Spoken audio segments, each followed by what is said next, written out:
Hello! I'm playing Ring Racer. Actually, let me do... There you go. I thought it would be cool, since I have to wait for Enfield, if I just did some time trial. I have a new gamepad. I have no reason to complain.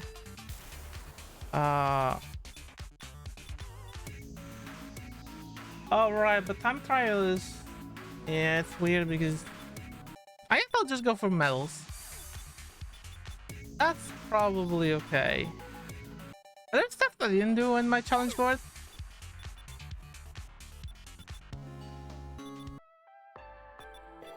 There's a bunch. Let me check if someone is in the server.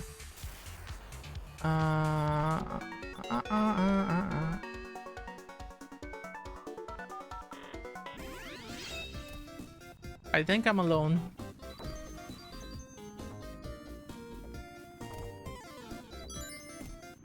Eh, fuck it.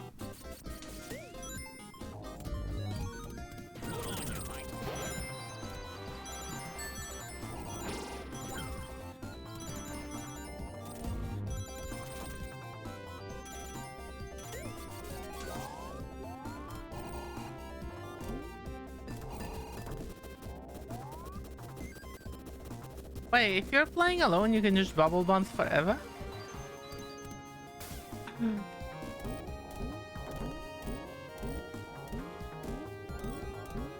Oh my god, this is amazing.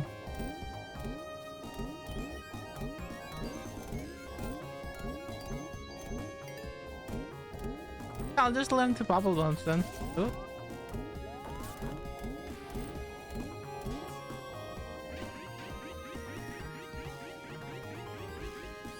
Wait.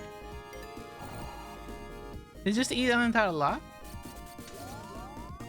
Yeah, I did.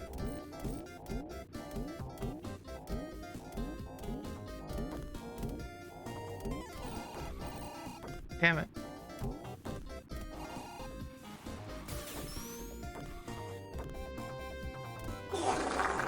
Hello, Sentai. I'm trying to learn to bubble bounce.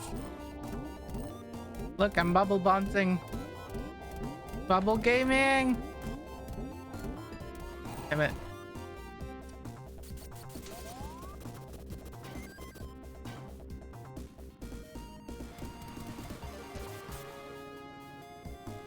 I'm not that good at it though. Oh, wait, what? Oh, I see. Boing, boing.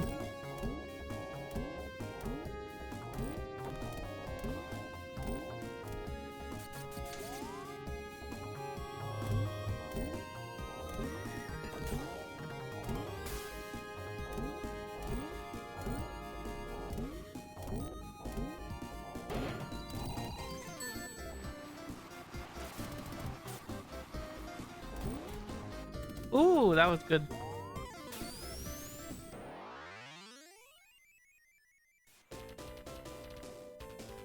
You know, I think we can put odd speed today.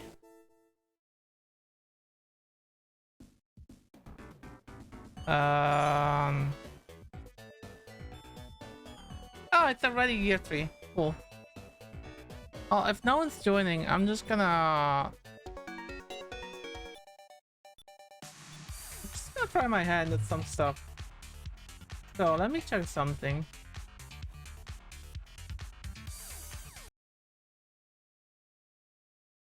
Go with Chow.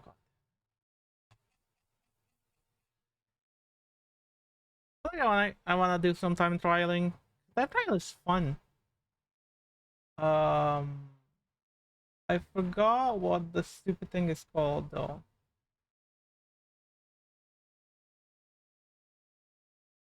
Atlantis. So third place is 1 minute 47. I think my best time is 1:48. I'm here. Oh, Oh here. god. Oh, you have time to start. My hubris for relying on an analog clock. I I was was surprised when you said my clock was off. I was like, how the fuck do you have? well, you see, today I was like, I'm gonna spend some time with the dogs because I'm minding them, like, because most of the family's away or whatever. And then, so I was like, I'll watch a movie downstairs, finish watching it, and then I went into like the kitchen to make dinner, and I put on another movie. I got way too invested in it and kept watching it, and I kept looking at the analog clock to make sure I had time, and I thought I had another like 2 hours. Off by that much? Ow! Like that's not I an may. analog clock problem. That's you're just Okay. How the fuck do you Well, get a clock that's off by to be fair, it wasn't an analog clock problem. It was a my brain problem where I read the analog clock like I would a digital clock. Wait, what do you mean? So you know the way it's like, okay, it's like 1900 is when the stream starts. Yeah. So I'm like, what time is that? Oh yeah, it's like, well actually that even makes less sense because it's like you take away 2 to get 7, but I was adding 2 to get. Oh. Or, oh no, I was taking away 2. That's why I thought I had 2 more hours. When I went 7, I thought it was 5. And then I looked at my phone and shat myself.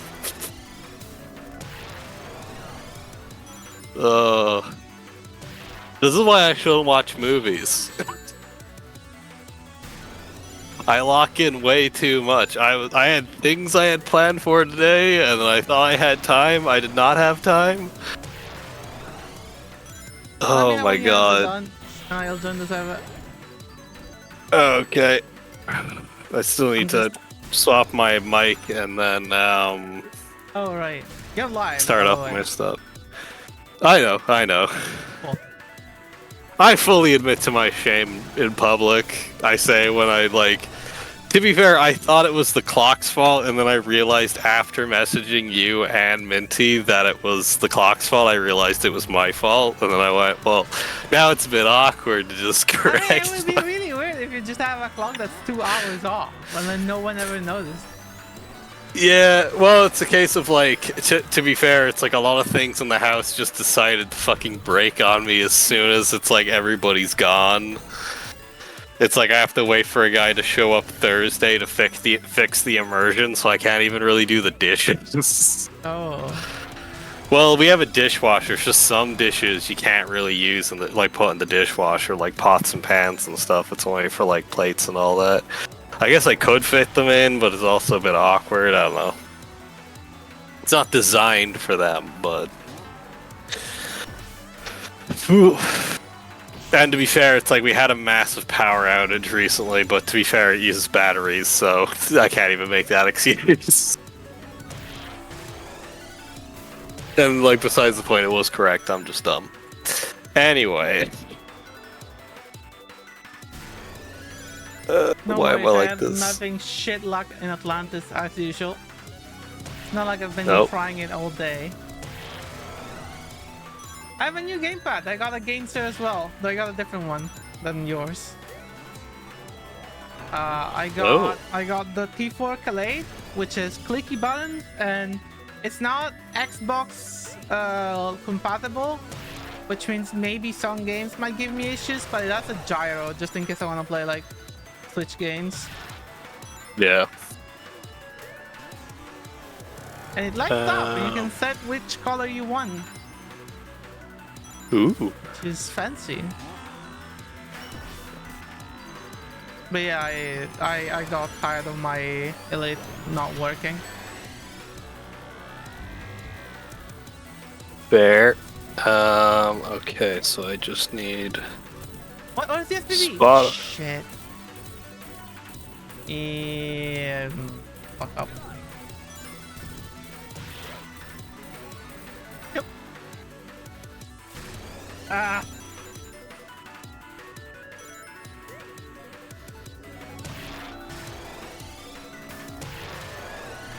I realized that there is a comfy game technically that I could do, which is any game if I do speedrunning.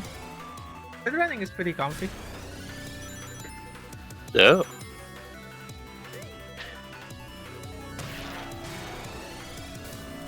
So I've been looking at stuff. I've been replaying Hat in time because I want to finish all the content and then get into that speedrunning scene. I'm somewhat familiar with it, but the meta's changed. So I need to learn the new meta. Fair enough. Oh god, I gotta reposition my iPhone. There we go. I think that should be fine. Fuck! I hate that part. Oh. Man, new gameplay is cool. I've been enjoying it. D-pad isn't as cool. It's still like one of the best D-pads I've had. It's just not the best. Fair enough. The clicky buttons are really nice. I thought I would not like it. But now I'm a big fan. So they basically use the switches you find on like a mouse, but for the face button. Yeah, like okay. a clickiness to them. The idea is that on the normal controllers, the face button actually wear out easy.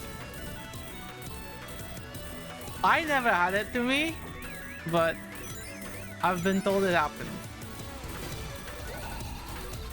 Oh.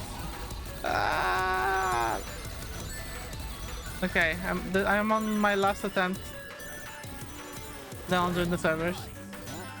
Okay.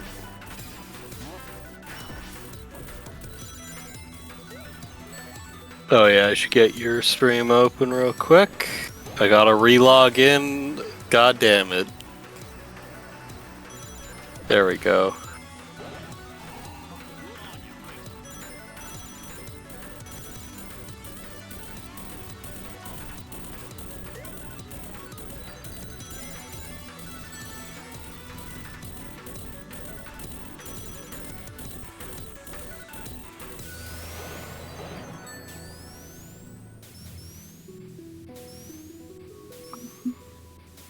Hey yo, 144! Let's go! Okay. I can take the podium on speedrun.com for this. Oh shit. I mean, there's only 3 runs.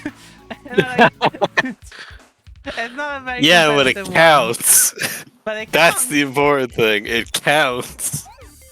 I don't want to try the other stuff because everyone else is playing just the cheap class, and Cat Crew said that they're gonna address the problem. Fair. So like, okay, I'm just gonna wait for them to fix it, and then I'll try competing. This is just really annoying.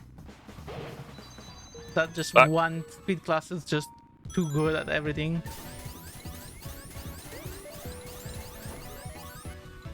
Reminds me, or it makes me think that, like, at some stage, plot twist, we just played Need for Speed Most Wanted. I assume it has online.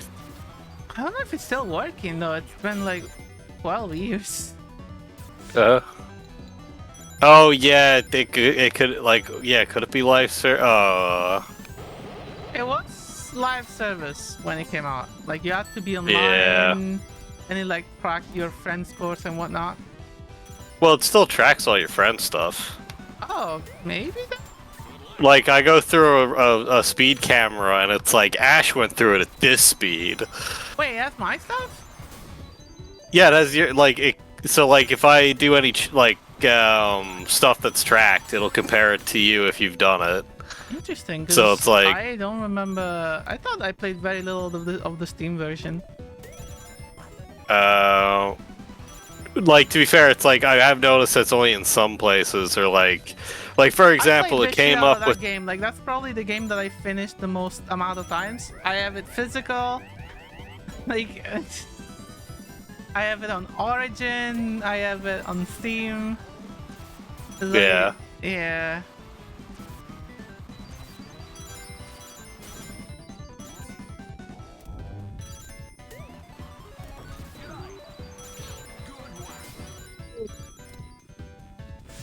God, that like directly landed on me and just threw me into the pit as well.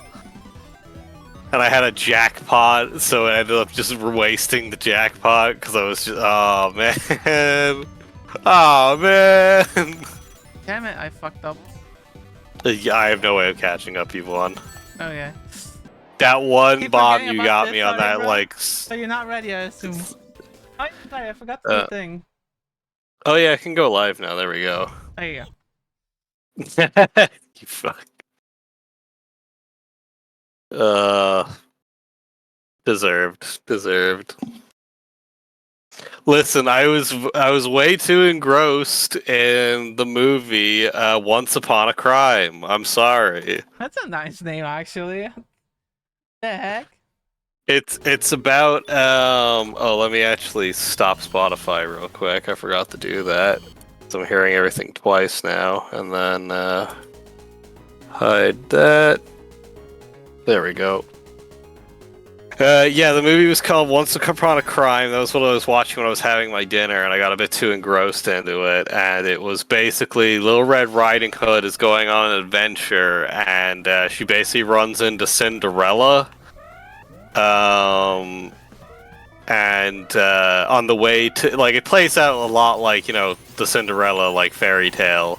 But when they're on the way to the prom, like, not the prom, the ball with the like pumpkin carriage and like the mouse driving, the mouse ends up running over the king's hairdresser. And then it becomes like a weird murder mystery, but like it's so all over the place and like everything just like hits you in the face that it's like I couldn't even tell if that was the main focus of the movie or not. Man. Like there's like an evil stereotypical witch, like she's like Maleficent almost, but then she's actually really nice and just helps people, but she just acts like she's a villain, but literally only helps people. Best character, honestly. But, oh god. Then it turns out that, like, Little Red Riding Hood is, like, a master detective to, like, almost a supernatural level. Oh no, it's gonna And then it's like, oh god. What was one scene in... Oh, I just picked up an egg box, so I was too busy talking about the movie. Oh. If you're speaking, we cannot hear. Oh, fuck. I forgot to swap the microphone. I forgot to swap the microphone. Right, nuts. I was too invested in explaining the movie Once Upon a Crime. There we go. Fixed. I'm gonna be last in the race as a consequence to my actions. Thank you, Minty, for throwing stuff in my face to inform me of my mistakes. Yeah, I was focused on the race, so I didn't read the message. It was, what do you call it? So yeah, it's Little Red Riding Hood meets Cinderella, and then it turns into like a murder mystery for the king's royal hairdresser. And then there's a plot line where like the prince had a true love, but she disappeared like a year ago. So I was like, man, I kind of don't even want Cinderella to like get with the prince. And all the stuff happens where it's like the prince like gets the what do you call it? The glass slipper, but like to be fair, most of the guests at the ball had their own glass slippers because like it was the evil looking witch's like niece who was practicing because she could start making stuff out of glass, so she just made like glass shoes for literally everybody she met that day. So like half the people at the ball had them, but the only thing is like, the typical only the person that like originally wore the shoe it will fit on. So that element was still a part of it. But then like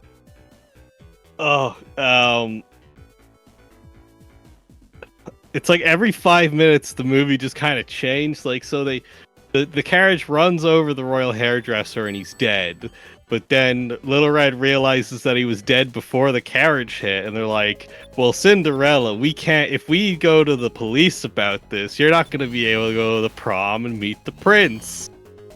So we gotta hide the body. So they hide the body, they go to the ball, and then it's like, whimsical, happy, and it's like, you just found a dead body! And you're just going to a fucking prom or ball. And then, like, midway through the prom, the, like, royal advisor or whatever comes in and goes, like, King, we found the dead body of your hairdresser. It's like, what the hell? And it's like, and then it's a case of, like, and then I was like, okay, so wait, this is turning into, like, Knives Out. Because we know so, like, they're, like, the main suspects, and if they'll get arrested, they get found out. But, like... but they have a time limit because as long as they manage to like hide themselves until it hits midnight, the pumpkin carriage will turn back to normal, and then there'll be nothing to connect them to the crime. And then immediately, like 5 minutes later, when you think that's gonna be the main crux of the mystery, he comes back in and goes, "Sir, it turns out that he had a blunt force trauma to the back of his head, and he was not killed by the carriage." And it's like, wait, the police are competent? and it, So it's like, okay, so it's not Knives Out. Of course it's confident. Oh yeah, it's fantasy, yeah. Oh. Yeah, it's like, oh god. And then like there's a scene where like it's like, oh, the prince needs to pick out his princess. So then the evil stepmom and one of the sisters are there. One of the other stepsister isn't there. They think she went off to get snacks, but she's actually running through the woods eating scones because she thinks she did a murder, because she was framed. But we'll get to that. We'll get to that. But so then they're like, okay, we need to try and like appeal to the prince. So like the stepsister, like this is like a movie for like 12 plus, and then it's like. The stepsister is like trying to show off her cleavage, and every time she like kind of pushes up her like chest, it makes like boing noises. Wow, and then there's one last one where the stepmom just taps one of them, and there's this little subtle boing. There's no movement; it just makes the noises. It's not like they actually bounce; they're completely solid. And it's just, and it hit me like a truck because I just finished eating and then I was putting away the dishes. I look back and just see the boing and I just fucking broke. Because it's like, that was like 45 minutes of the movie and I was not expecting it. The movie was like a fever dream, and then somehow it all made perfect sense at the end. So, like, halfway through the movie, the ball ends, and I thought the entire movie was going to be the murder mystery at the ball. And then it's like, Red Riding Hood, like, stays in Cinderella's, like, shack outside of the house because she's not allowed to sleep in the regular house. And then it's like she hears noises outside, and she finds the missing stepsister, who explains how she thinks she murdered the royal hairdresser because she showed up to the house, got bludgeoned in the back of the head twice, and then woke up with a bloodied whetstone in her hand. And I'm like, bitch, you clearly got set up. What are you talking about? You literally remember being knocked out when entering the home. I heard thing. It's, and then, like, so Red Riding Hood immediately recognizes this as the master detective she is that would rival Batman. And tells the police that she got a confession solely because she's a bitch. So I'm just gonna say she had a total confession, so you arrest her. But like, she didn't actually do it, guys. Don't worry. Just arrest her just to fuck with her. She deserves it. And then she finds a shattered piece of like a glass slipper and goes, "It all makes sense now." So then the prince rocks up because, you know, when they left the ball, it played out where she forgot the glass slipper, and like the prince is looking for whose like foot it belongs to find his like true love or whatever. Though, oh wait, no, I forgot. Like, but yeah, he had his actual true love who disappeared a year ago was like set up as well. But and like they were very similar personality wise, I guess you would say. But then it's like, so then he shows up to the house and says, "Would you try on this slipper for me?" And Cinderella is like, yes, because it's like it's gonna fit me, and I'm gonna marry the prince. And he puts it on, it fits, and then they say arrest her, and I'm like, what the hell's going on here? And then it turns out that she's the murderer. because I because the hairdresser was a complete fucking weirdo and like psychopath. So he would like tell women he'd do their hairs and then cut off their long hair because he hated women with long hair. And like it was like established like the entire movie or something, and I honestly thought he was gonna be a serial killer, but he only like cut somebody like one time. It's just he just cut off ponytails and made women cry. Uh, Still, what an asshole. But basically, he was going to do it to Cinderella, and she realized what was going to happen, so she bludgeoned him to death with a whetstone. And then she's like, fuck, what do I do? So then she writes a fake letter to her stepsister saying that he wants to do her hair. So when she shows up, she bludgeons her in the back of the head, but somehow, even though doing it twice, it doesn't kill her. Unlike the hairdresser who went down in one dead. Also, there was a thing where the hairdresser was blackmailing the prince. So she was expecting a royal messenger to arrive in an hour to find the unconscious stepsister holding the whetstone and the dead hairdresser. But then the prince is like, I won't be blackmailed. I'm going to admit to my crime. And then the guy never showed up, so the stepsister woke up and ran into the woods and like hid the body and shit.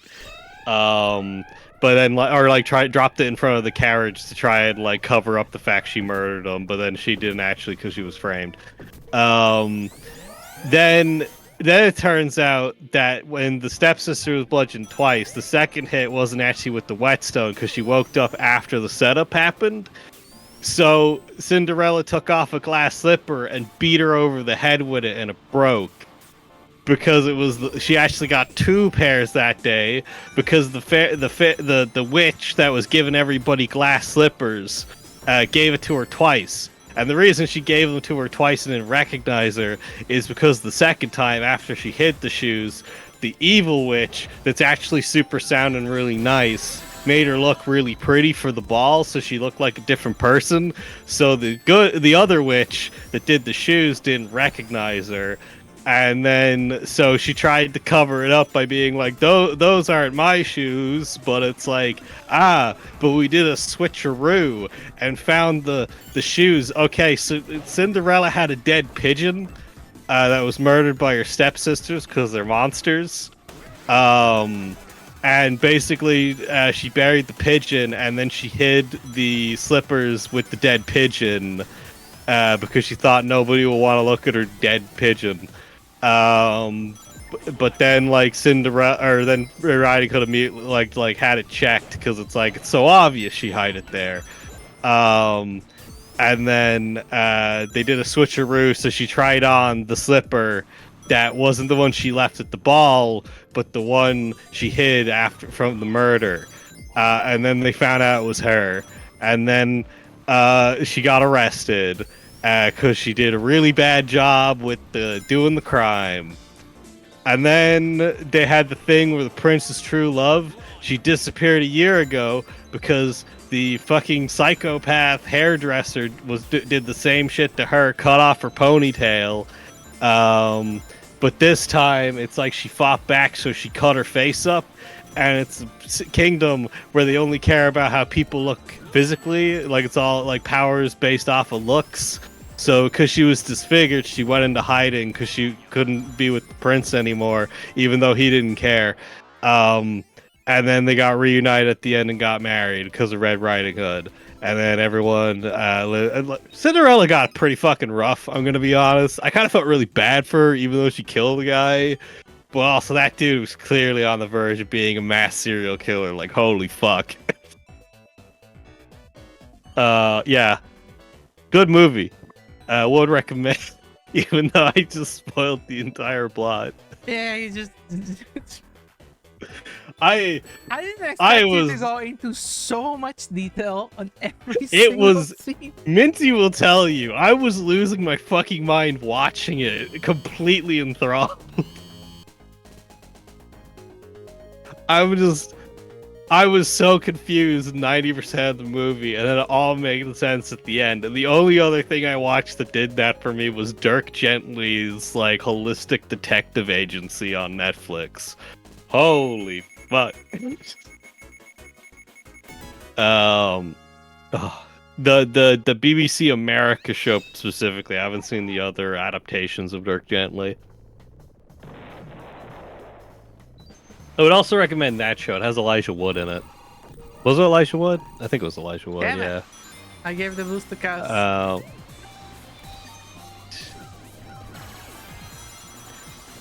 Oh, yeah, I like a good mystery show, so I was like, oh. It just felt like I was getting hit in the face with just so much bullshit the entire movie, and then it was all actually relevant. So even though I felt like... That's basically how it works. I already got like spoiled on most of Danganronpa, I'm pretty sure, because I watched like Super Best Friends play like the spin-off. I haven't seen anything of the third game, but other people have spoiled what happened to me, where it was like the creator basically being like, God, fuck this series, why am I still working on it? The overall plot is stupid. I mean, honestly, I don't think it's any worse than the other games. The yeah, no, but cases, like single cases are nice. It was like, I guess it would be a bit extreme to say that. It was more so he was just making fun of the franchise because it's like, this is just ridiculous. So it's like, I'm just gonna do weird, like dumb shit. Saying that it's completely in line, for like it doesn't feel like it that the creator telling everyone to fuck off, because the amount of bullshit in 3 is actually perfectly in line with the bullshit from the other games, and the more I think about it, the more I think they're right. I think Fair. It's a Danganronpa hater. Like, yes, actually. I just remember being like, yeah, all the creator didn't want to tell everyone to fuck off, they would have made the same game. I mean, fair. Like, again, but I mean, from hating the overall plot of Danganronpa. I think it's really bad. To be fair, I mean, like, I've never played the Danganronpa, so like, I can't really judge anything about the franchise. It's just I'm going off of what I've heard people say. Yeah, the games are good. So the overall plot sucks. The characters, I don't like them. But honestly, maybe that's good compared, since you're gonna lose most of them because they're gonna die or get executed. Yeah, I remember that's like part of the reason I never got into Game of Thrones, where I just keep hearing how like 90% of the characters inevitably die, and I'm like, why would I get invested? Yeah, Danganronpa was good for me because I don't get invested in the characters because I hate all of them. Well, except for a few, but the only few likables, you know, they're gonna die. There's no way they stay alive. If they're anywhere likable, they die. It's mostly a question of when. But the single cases are really nice, are the written. And most of all, I like the storytelling compared to like the delivery of the twist and everything. I think is way more punchy than in, say, the Ace Attorney or other stuff. So it sounds to me like it's everything is bad about the game other than the mystery aspect, which they completely nail. So it's like the overarching plot sucks. The mysteries, fucking god tier, got it. How they, I mean, not if you got this spoiled, it's not, it probably won't matter to you. But how they deliver also, cause like you don't know what the fuck is happening, right? Yeah. You don't know, like the way they deliver on what the fuck happened to the ward and why you're stuck in a school, like even that I think is well done. I just think the end twist of the first Danganronpa, which of course informs everything that happened afterward, is just bad. I think it just doesn't make sense. But can't remember what was the, oh yeah, what was the twist again? Like the entire world was fucked or something? Yeah. But sure, yeah, oh yeah, because the reveal was that's why they're in the school, because the world's fucked, so it was basically like a bunker, but then like crazy psycho lady took over and made it a Yep. murder game. Yeah, the twist is that it's not that they've been in prison, it's that they made a bunker. Oh, my internet died. Yeah, I heard you cut out for like a split second, and then that's when you DC'd, I think. Yep, my OBS is maybe getting back. It should Oh, auto no. connect, so I am dead. you should be good. My server, like, Cat is dead. Yeah, server timeout. Oh god, yeah, I can see it on your stream. Yeah, It's my just like a internet has freeze not been frame. doing well lately. Ooh. Yeah, hopefully it doesn't become a problem. And this time it was only like a little hiccup. Last stream, it completely like cut off for like a few minutes. Oh god. Thankfully it happened as I was raiding, so... Ooh. Nah, it was fine. Oh, I thought it would like cancel the raid or something. No, the raid went through. I just had to use my phone to actually go into Oh yeah. enjoy the raid. By the way, speaking of stream, what are we gonna do tomorrow? Good question. Okay, I want to do limited More... and deck building, because the thing is, we've been playing a lot of games, but personally speaking, I enjoy building decks more than playing. I don't like building. Damn it. Well, like, I've enjoyed playing like deck building focus games in the sense of like board games that are deck builders. So like Slay the Spire has a very extreme, like god tier board game that basically just plays 1-to-1 to the game, but it's like 4-player co-op. But Dominion, which is like the original board game. Why do you not like building decks? Is there like a reason explainable, or is it mostly just I just don't like it? I just don't like. I think it's just like I'm kind of like the person that I guess I just want to play the game, and then it's kind of like I have to be like, well, what card goes with this? What card goes with that? And then it's like I don't find that like fun, I guess. I just rather being handed the deck and then figure it out as I play, as opposed to trying to like figure it out of like 100 cards, which combination I should do. Okay, so we're not gonna do limited. I have to find a game. Yeah, because like it's not the same, the deck building board games, but they are a lot of fun. Why do you like that building but not building a deck? Well, like the thing is, it's like the difference with like the deck building board games is, for example, the Road to El Dorado. So you're given like a starting hand, and it's like you get like 2 guys with machetes, a guy with a boat, and then some people with money, and then like you use the matching symbols to make your way across the map. So you draw like 4 cards. So let's say you get a machete and like 3 money.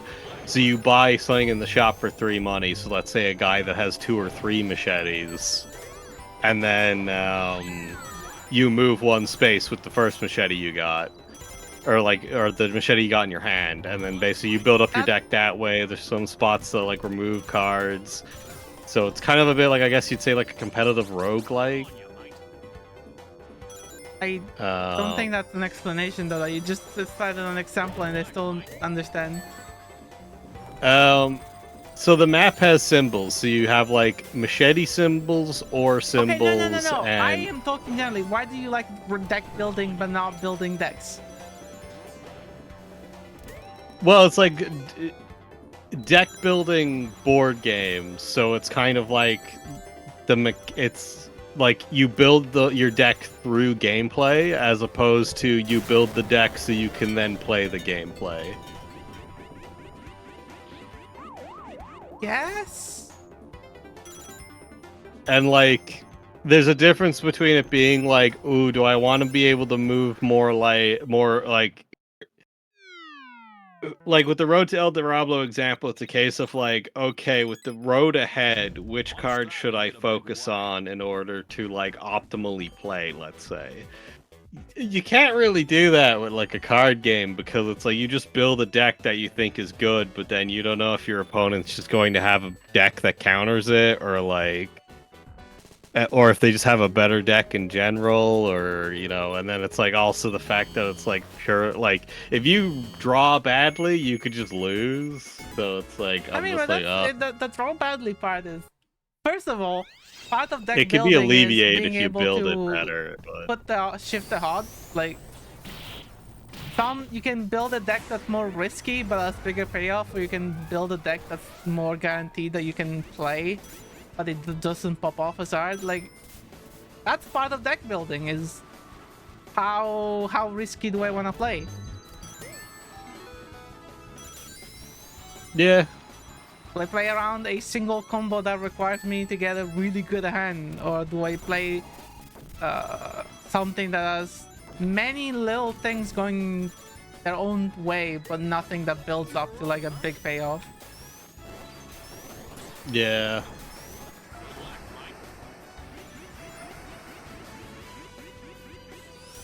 I don't know. I consider it part of the game. Like, I get like it is part of the game. It's just a case of like I don't know. It's like I just never got the hang of it or like really particularly enjoyed it.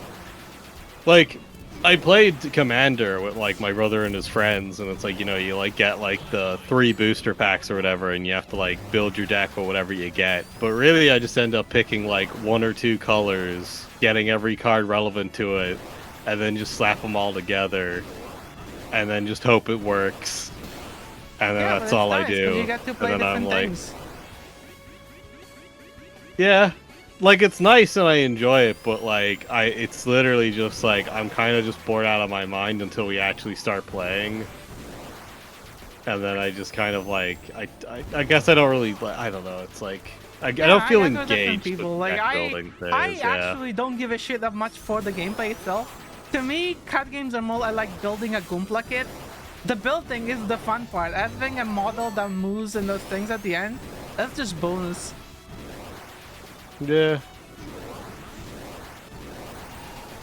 It's like you're designing a game or something. It's like, okay, I want to make something that does this. What pieces do I have to put together? What are my tools?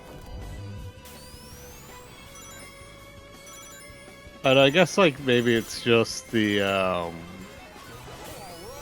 paralysis of choice, I think it's called, or maybe not Well, that, that's why but like you know. that's why limited is nice, because in limited you have a limited pool. Yeah. You don't get to choose between anything at your disposal. You just have a limited set of choices, and you're like, okay, it's like a puzzle to me. That's why I like puzzles, and limited is the puzzle. It's like, okay, you have this limited card pool. What can you make out of it? Why did I explode? Is card eliminate lost out? No, limited lost is off. I don't know why you exploded. By the way, I found an actually perfect place to practice in Harmony Hall. Oh, it's like one of the. I remember there being like a archway or something up some stairs that I feel like nobody would go in. Or not archway, corridor or balcony? I don't know.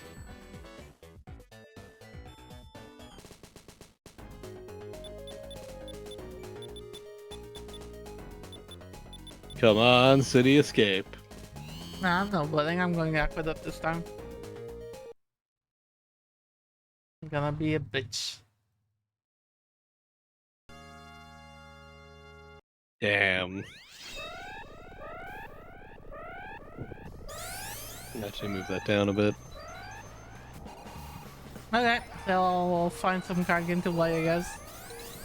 And I have a friend in which I play a lot of limited, and it's never around. Nah. We did random shit with it, get like that. the Alien Limited Cow Steel, which was an experience.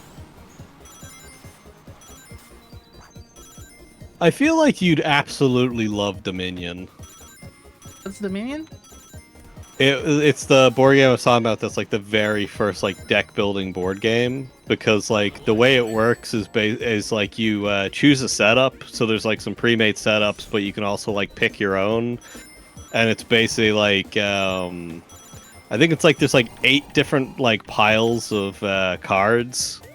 So basically, you can play it differently every single time because there's like 17 expansions of like different cards you can use for these piles. And it's literally just you just have to build a deck to get as much like victory points as you can before like the piles run out enough. So it's like all the cards do different things, and it's all about trying to build like the most optimal like engine, I guess you would say, to like produce points. So like for the first like half of the game, it's like nobody's like actually getting points because they're all trying to like build up. And then once you get that like steady flow of like high amount of money, you just start like putting all your money into victory points to try and like secure a win. But because it has so much like variety, it like plays completely different depending on what combo you use. And there's like rules for like doing it with a completely random setup with like all of the cards. There's like, as I said, the pre-made ones. It's like you can kind of play it however you want, and it's just a pure like, you know. I feel like you'd get your fix for deck building, but then that's the actual gameplay is also the deck building. I don't know. I play games where like the deck building is the game, like Seven Wonders. I still don't like it as much as proper playing like a limited pool or Fair. building decks. Like when we played the My Little Pony game, the decks were decks that I built. Well, not just me, but me and a friend. But look at which cards I had physically, and we're like, okay, let's build some decks. Fair.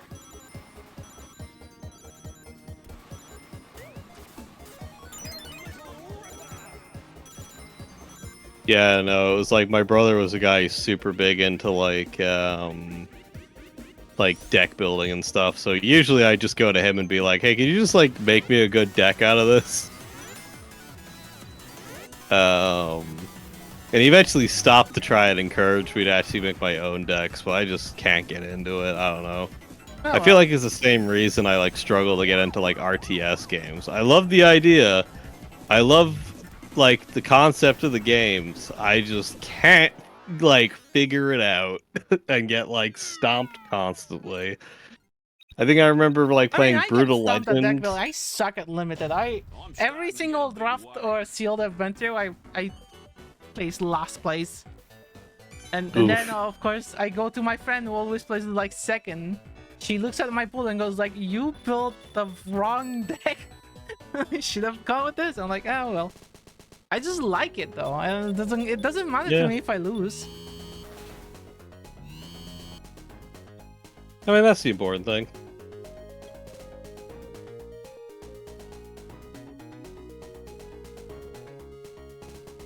But yeah, I think it's like I remember I like played Brutal Legend and I really liked all of the bits that weren't the RTS sections, and I think I was able to beat like the first 2 RTS sections, and then when the third one came around, I just sucked so bad at the genre that I just couldn't progress in the game. I just couldn't beat the RTS section. I just wanted to go back to like the third-person adventure game. But you can't progress until you beat the RTS section, so I just gave up and never finished it. I considered going back to it now that I'm older, but I know I'd still not be able to handle the RTS. Like, I could probably brute force it eventually, but...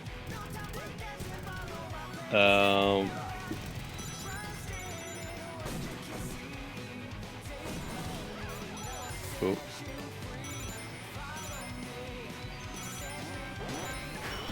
I accidentally got the spray can. Let's go. God, I've fallen so far behind. Oh, God.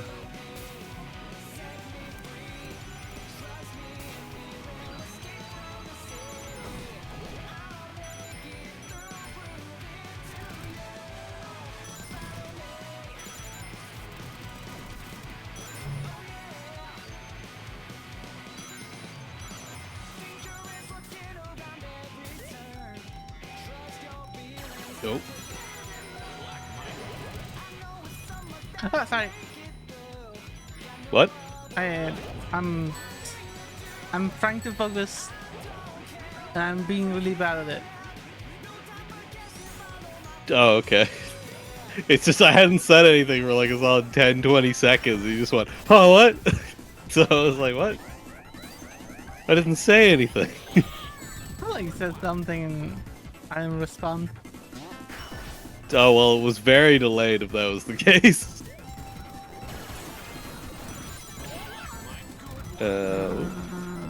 Ah! I'll take that. I feel like that shouldn't have happened, but I'll take it.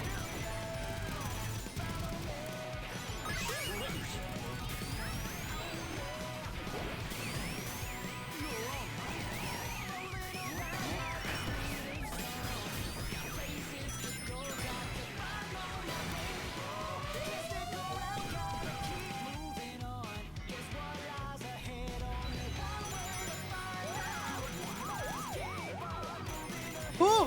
Damn it! Wait, what cast wasn't first? No. Guess so. I know I was second last because oh boy, I did so bad. But oh yeah, there was another movie I watched today. The first one I watched was Roadhouse on Amazon Prime. It was an enjoyable action movie. It's kind of like a turn your brain off kind of thing. Like it's nothing like special, but it's an enjoyable watch if you enjoy like just a action flick. I'll have to find it again to show you when I have an opportunity. Headed to work. Okay. Hope you have a good day at work, Minty. Ow. Cass, why? Don't hit me with your meat. What? Ow, ow, ow, ow. Okay, I get it. I deserve it. Oh, I hate this mop. It just happened to be the T-bone steak. I just saw the joke opportunity. I'm sorry. God. Ugh.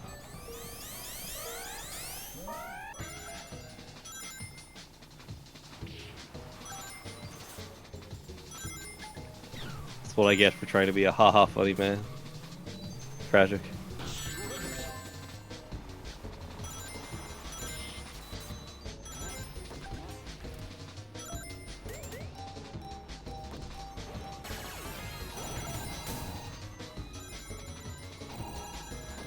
Ooh.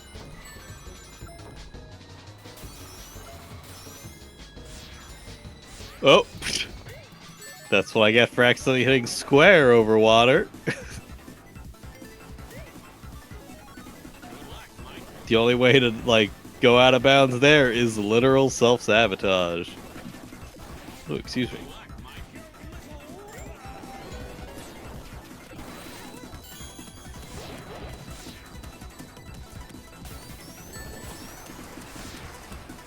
Do-do-do, do-do-do, do-do-do, do-do-do, do-do-do, do-do-do-do.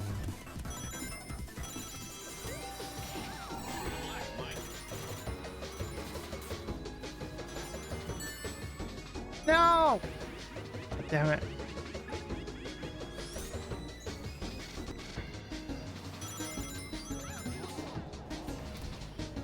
Oh! Oh. Jamie's having a moment. Today is looking like it's not gonna be my day. Don't worry, my internet is gonna make me lose. Yeah, It's you'll also still going be. bad. Oh, wait, no, I passed you out. Never mind. Yeah, no, I just lagged the fuck out, and there's no way I recover. Ooh.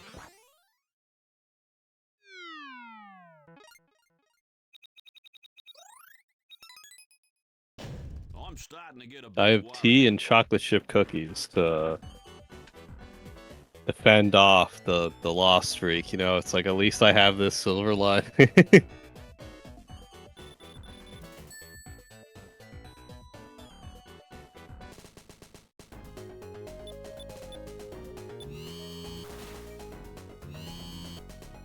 Come on, opulence. Come on, Marble Garden. Oh.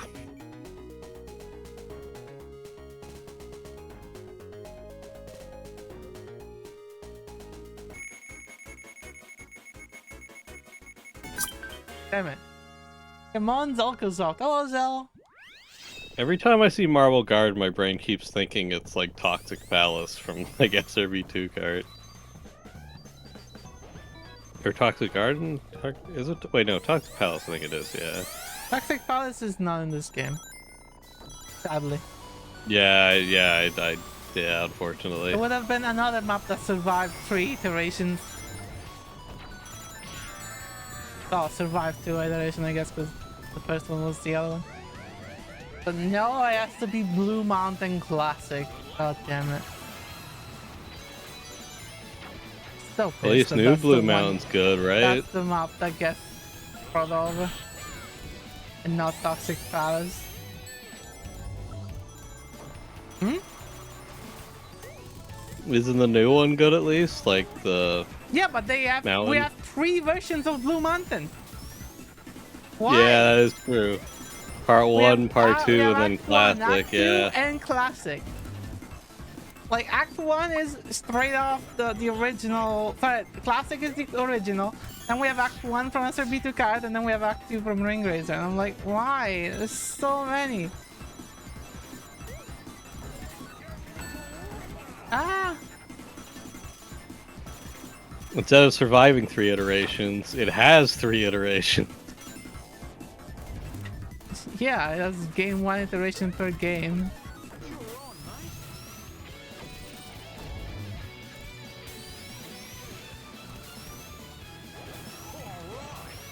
Actually, no, saying it has 1 iteration per game would be saying that it exists in 3 games in 3 versions, but no, it exists in every game in multiple versions.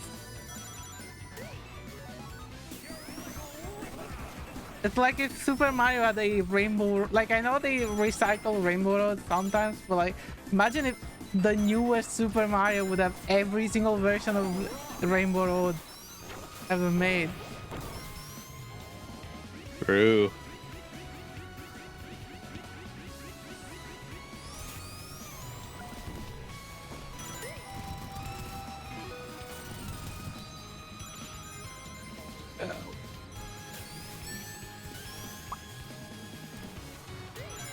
Rainbow Road is overrated? Oh my god, Rainbow Road is where it's at. But even the creator doesn't think so. Oh my god. That bubble, like, messed me up bad. Starting to get a bit worried.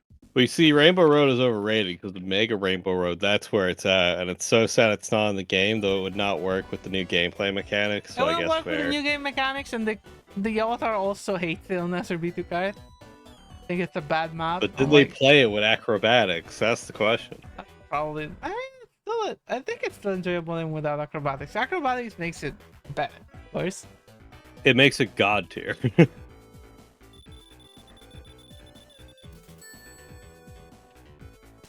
I'm falling down. We have the a ranks. return to Come on. SRB2 kart night, but we have the only map B, Omega Rainbow Road, the only one. Some people are still making maps for SRB2K. I mean, fair. It plays differently, so that makes Yeah. sense to me. I still want to make a map for this game.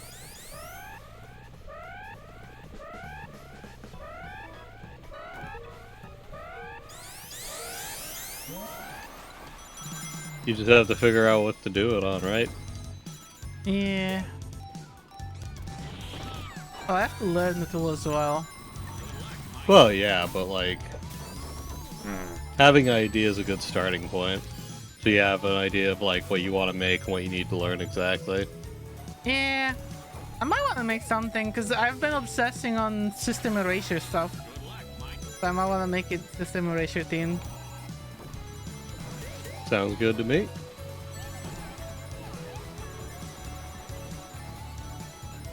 I have to figure out exactly on what I can make it.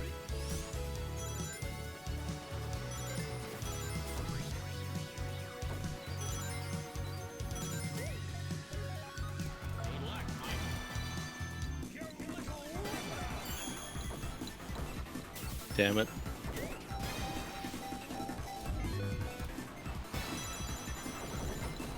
Ah! I missed it, no. This map on Gear 3 is not okay. Oh, I forgot we were on Gear 3. But when will multiplayer have access to the fabled Fort Gear?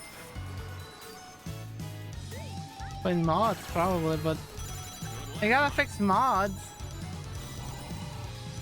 Damn it.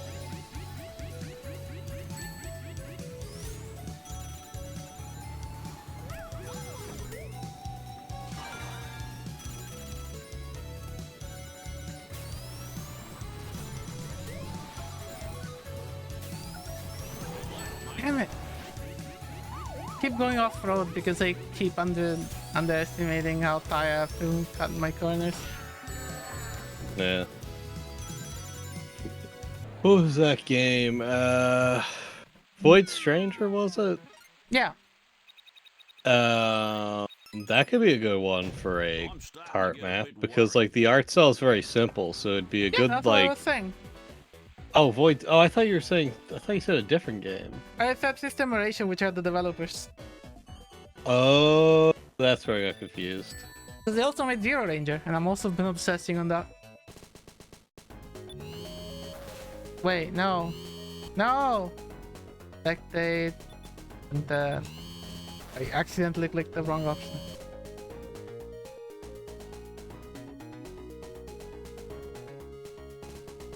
Speaking of Zero Ranger, I found out that there are Silva Gunner rips of Zero Ranger. But at least one of them is made by the original composer of Zero Ranger.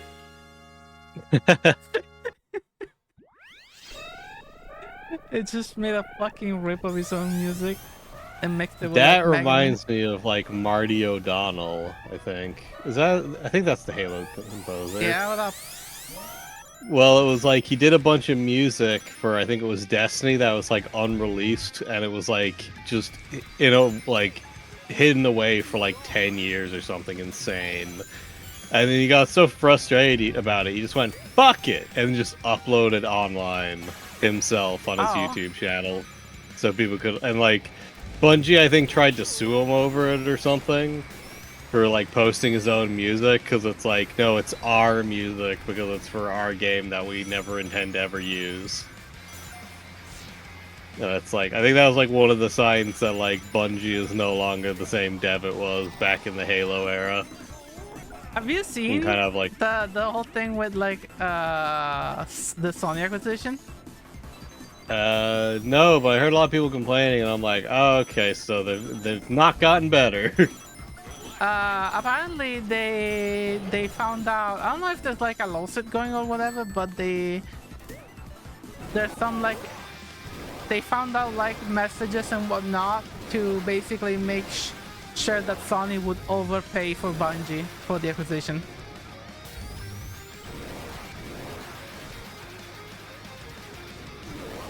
So and they were aware of they were trying to rip off Sony with the acquisition.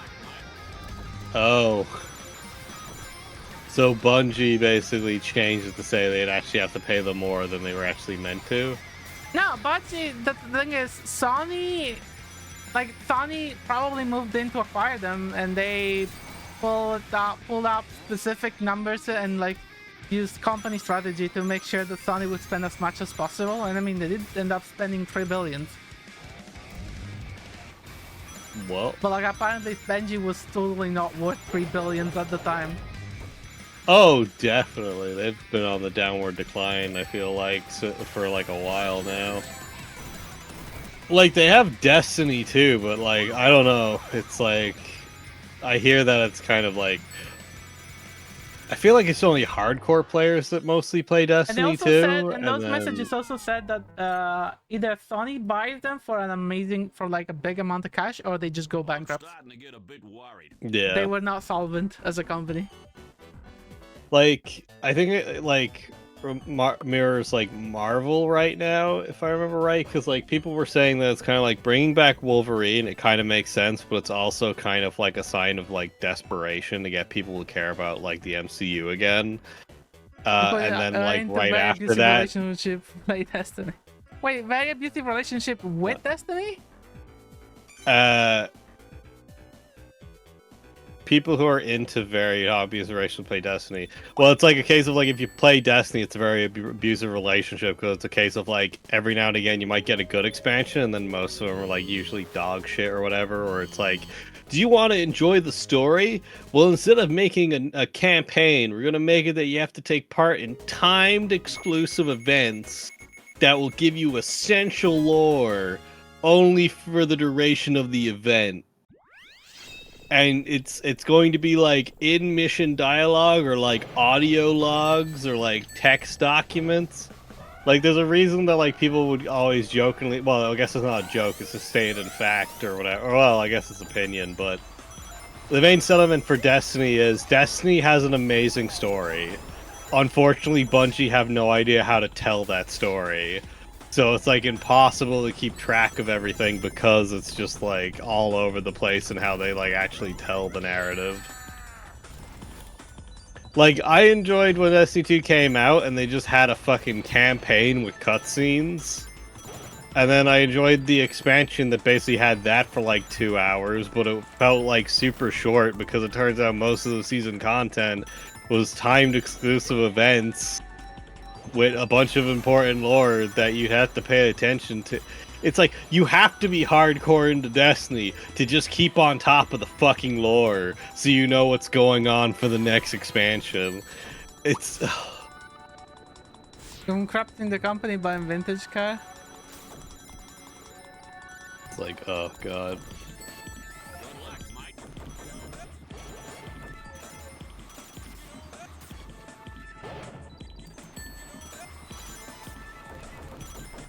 So bad. It's like I dropped off Destiny because it's like, to be fair, even the gameplay, it would make me feel sleepy and I'd just start dozing off, so I just couldn't really enjoy it in any way. And it's the expansions were I tried playing so Destiny and I got incredibly bored within 3 or... Well, actually not even 3 hours. I think I played for like 1 hour and a half. Well, you see, like, what the fuck is this shit? I mostly played Destiny because a friend of mine was playing it, and I was playing it with them. But when it first came out, I played it on my own, and I stuck with it because I had like the Red War or whatever story campaign. So I was like playing it for the like the plot, literally, and that was mostly it. Oh and then God, like you can no longer play the Red War now because they vaulted half of the planets. So half of the planets that are part of that campaign no longer exist, so they just deleted the campaign. So you can't play the story now, you have to play only the expansion. Service games, don't you love them? Oh my yeah. My favorite part got deleted.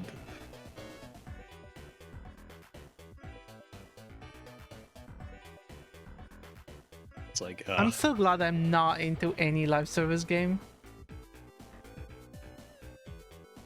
Yeah. I hope that petition gets enough signatures, though I don't know if it would even like work out in the end. I think I'd just go to Congress or not Congress. What the fuck am I talking going, about? Actually? Like it's going to the No, like how well is it going?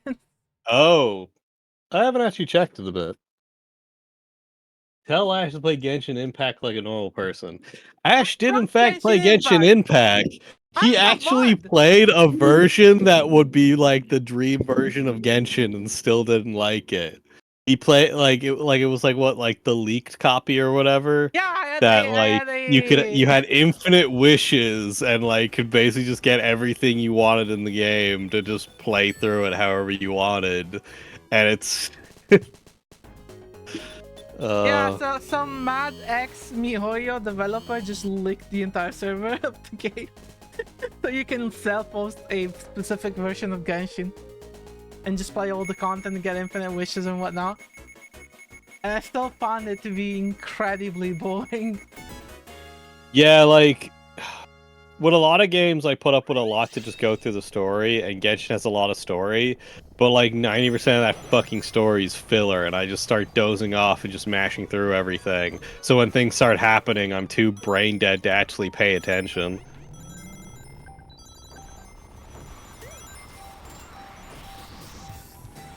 And it's literally because it's a live service game. Because if they release just only the important bits, like, you'd get it done in like an hour or two or something. But they need to stretch it out for like 10, 12 hours for like a region. Because we have to make sure they have enough content for us to do the next section, so we just put a bunch of pointless filler. And you can, like, say it's world building or whatever, but, like, I don't know. I felt like when I got it to Imazuna, it was like, oh, you gotta get permission to enter the city. Oh, but I don't want to help people. It's like, fucker, we've been helping people the entire game for, like, 20 hours. Why is it suddenly a bad thing? I gotta find my sister. And it's like, well, maybe helping people would help with that. I don't know. Ah. I just could not get invested in that story because it was just so like. It's like even the thing that would keep me playing a terrible, terrible game in most live service games, that even isn't enough because I just can't pay attention. I think the only, like, a live service game where I genuinely really like the narrative of, and I would keep playing it for that, is, like, Warframe. I've never played The only Warframe, issue... to be honest. I don't know if you'd enjoy it. The issue is it's, like, the way they do it is the story content is amazing, but you have to do a lot of grinding to get to each, like, update of, like, story. Oh, fuck that, no. Yeah. Yeah. I refuse. So it's like, I think with the first story mission, you have to unlock the, like, Arcwing, which unlocks, like, you fly around space with, like, wings, and, like... So it's a completely new gameplay type. Then you have to, like, craft a giant spaceship so you can do giant space missions. Then you have to craft a mech so you can use a mech in missions. So you can do the next main story mission. So, like, the story and the missions are really good, and I love them. It's, like, a proper, like, full narrative experience. The cutscenes are, like, surprisingly good. And it, like, feels so surreal because it feels like you're playing a completely different, like, single-player game. But then you just kind of, like, remind it, like, then you finish it, and it's like, you gotta do all this shit, or you spend real money to just skip the grind. So the campaign is at 200,000 signatures out of 1 million required. Finland is on. And the 7 countries, there's still not a single country has passed the threshold, but Finland is like 99%. Is it only like 3 countries need to pass the threshold or something? 7. Oh, okay. Yeah, but if you get to 1 million signatures, it's probably okay. I think that thing only exists to prevent like one company from just doing 1 million signatures and making a proposal that only cares about that country specifically. Like, you have to prove that it's a widespread problem. Bro, no one is getting a million signatures. Mine died. Cool again. Oh god. What map did get chosen? Of course! Fucking hell! Okay, I can play. I rejoined just in time. Bro, I've been voting for this map. Oh, yeah, the entire stream. Luckily, it kept popping up. Bro, imagine if I was just a bit too, like, 2 seconds too late, I would not be playing this. Oh god, yeah.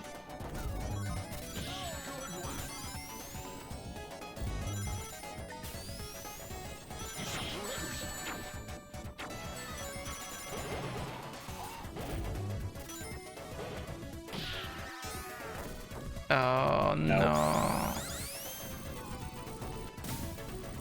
Oh no.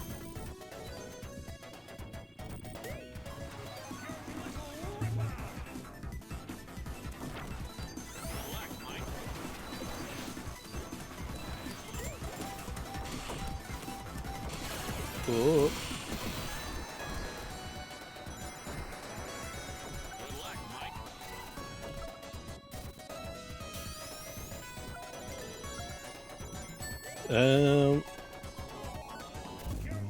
I mean, it's a million signatures all across Europe only, so it's like, I don't know, it's possible, but it is like, it's gonna be a hard, go at it. But like, to be fair, it's like over an extremely long period of time. Yeah, we have Well, 1 like, I think it's year. like over a year or And something, it's I don't been know. not even a month. This thing started last week. Yeah. I feel like as well a lot of like it'll probably get more and more coverage by like content creators because it is like a serious problem in the industry that like most people like you know streamers and stuff would care about. The big problem is that it has to get like at the start it's when it gets the most traction. It's always at the start and at the Yeah. end, and midway basically nothing happens because people are just thinking about other things. Yeah, that But is true. maybe Like I'm think what would be nice if more games start closing down so people get reminded, oh wait, right, that thing is important. I mean, I don't want it to happen because I like video games being available, but I don't think EA will stop doing it. yeah. So if it Sure, keeps it's happening, it's like I loved Blacklight Retribution when it was around. It was like a live service, like just multiplayer shooter, and like I don't know, it's just like the aesthetic. I loved it. You could kind of play well even if you didn't have any of like the later game unlocks. I just loved its style and aesthetic to death, and then it kind of got shut down. There's no way to play it. I think you can technically still play it on like PlayStation 4, but on PC you can't. I think some fans were trying to fix it, but I don't know if that got shut down or it's like I'm not like it seems to be a bit hidden now. I don't know. Like I used to be in a Discord for it, but like I don't know if I got removed due to inactivity or it got shut down.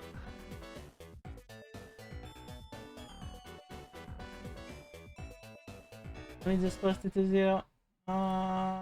Zero's going like, oh, there's no way. They only got 20k signature. That's basically zero.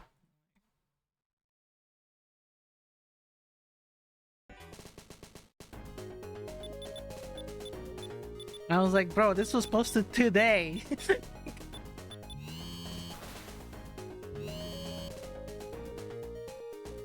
Only time will tell. I mean, I feel like I know Mandalore Gaming already mentioned the overall like Stop Killing Video Games website like before we've gotten to this point. So I feel like in his next video he might even just tell people to sign the petition.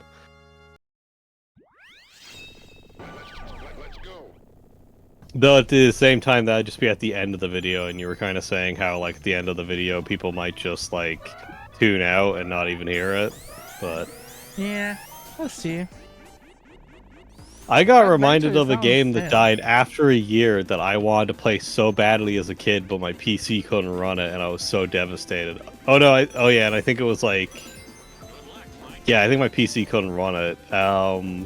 Lego Universe, I think it was called, and I just got randomly recommended it on YouTube, and I'm like, fuck, this is a game that I was like, this is really the greatest game of all time. I want to play it so bad, but my PC's too shit because it's like 2002. Well, not 2002. I think it was like 2005. But like, apparently the game only lasted a year, but was meant to be very good. It's just for whatever reason, it just didn't do too well. Even though I only heard good things about it, even like when people are looking back on it. Think there might be like a fan-made server up. Maybe I should play a game from my childhood I never got to play because it was live service. Damn you, live service. To be fair, even if I could play it, I would only be able to play it during like the free trial because it was like a pay-to-play game, so you know, like World of Warcraft, like it was meant to be like a Lego MMO RPG. So sure, my PC couldn't even fucking run Toontown. That was one as a kid I wanted to play so desperately, but then it's like, nope, PC can't run it. That one also came back. I think it's a more popular one, though. I do find it funny that, like, Club Penguin, another one that, like, is still alive because of fan-made servers. Didn't they, like, hack Disney recently or something? Like, the Club Penguin fans are just like, fuck you, Disney, we just leaked all of your documents on Club Penguin. Okay, I was not aware of that. I think that's what happened, because it was like people were making jokes that it was like War Thunder, where people were leaking classified military documents on War Thunder's like game chat. So it was like the same thing, but it was like Disney documents. Disney hack Club Penguin. Yeah, Disney hacked apparently by Club Penguin fans. That's so funny. Um.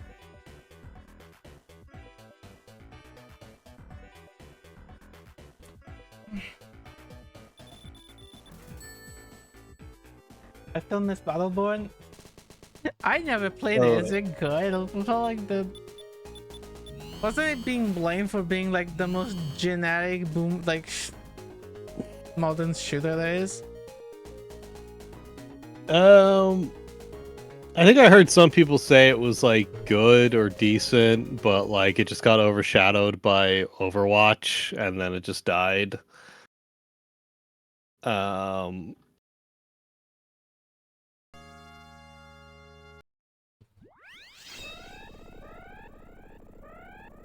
Okay, apparently it was like a Disney Interactive leak, but then like people just said Club Penguin just as like a joke or something. I don't know.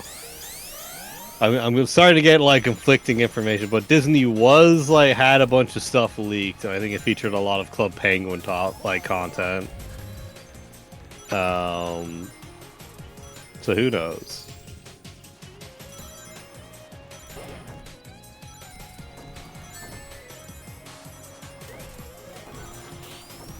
Even though I heard Battleborn might have been good, I don't feel too bad because if I remember right, it was like Gearbox, so I'm like, ew. Yep.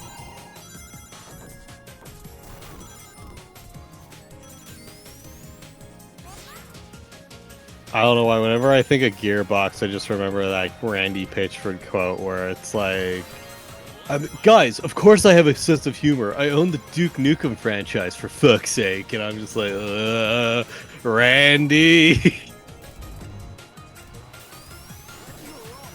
It's like, Maybe what he meant by I own the Duke Nukem franchise is, of course I have a sense of humor. I spend money for a joke. Franchise. I mean, that's basically what he did, because it's like, I remember like there's an interview with like Duke Nukem Forever devs where they're like, the game was never coming out because like our boss like kept wanting new features and we could never keep up because our team was too small, so we just kept being like caught in a like endless development loop. So we hoped that he was gone and that Gearbox took over, that, you know, we'd be given some team, like a bigger team and a budget, so we could like finish the game and get it out the door. They gave us zero help or support and gave us an extremely tight deadline. Man, it's almost like fucking Duke Nukem Forever was just fucked from the get-go. Like, as soon as Gearbox took over, there was, like, even less of a chance of it doing well. Hey, that's a fourth place. I'll take it. I just Fair. got yeeted into the end by someone. I'm starting to get a bit worried. Oh god, was it me? Because I'm fifth. Oh, probably then. Just at the end, someone hit me while I had no rings. I got the no ring recoil, but it was with such strength that it just sent me over the finish line. Might have been me because I was using the fire shield. Great. Damn it. Yep, it was you.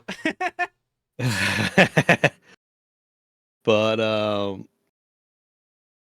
yeah, it's like, oh god. Because I think before the Duke Nukem Forever like beta builds or whatever got leaked, when it was like when it apparently was like better than like Duke Nukem Forever. I think like a few years prior, like Randy said that like it all existed and like the game was like 90% done in some of the builds. But like, but you know, we couldn't just like hand that out. You know, we couldn't just give fans that. You know, we'd have to like find some way. And he basically just admitted some way to make money off of it.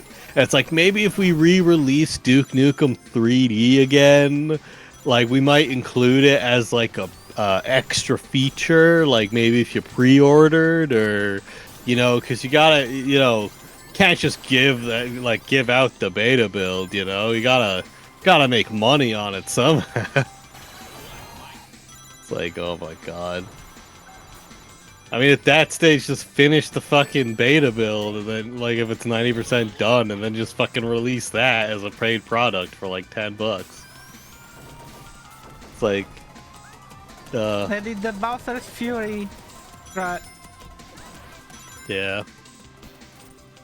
I think it's also just the fact that like a lot of the Gearbox games just feel tainted because of Randy's involvement. Because like a lot of games, like Borderlands especially, have a lot of what people have dubbed Randy humor. Because like Randall Pitchford III just really loves those really old memes to be hip with the youth. Or like some just really weird jokes, or like I think the most I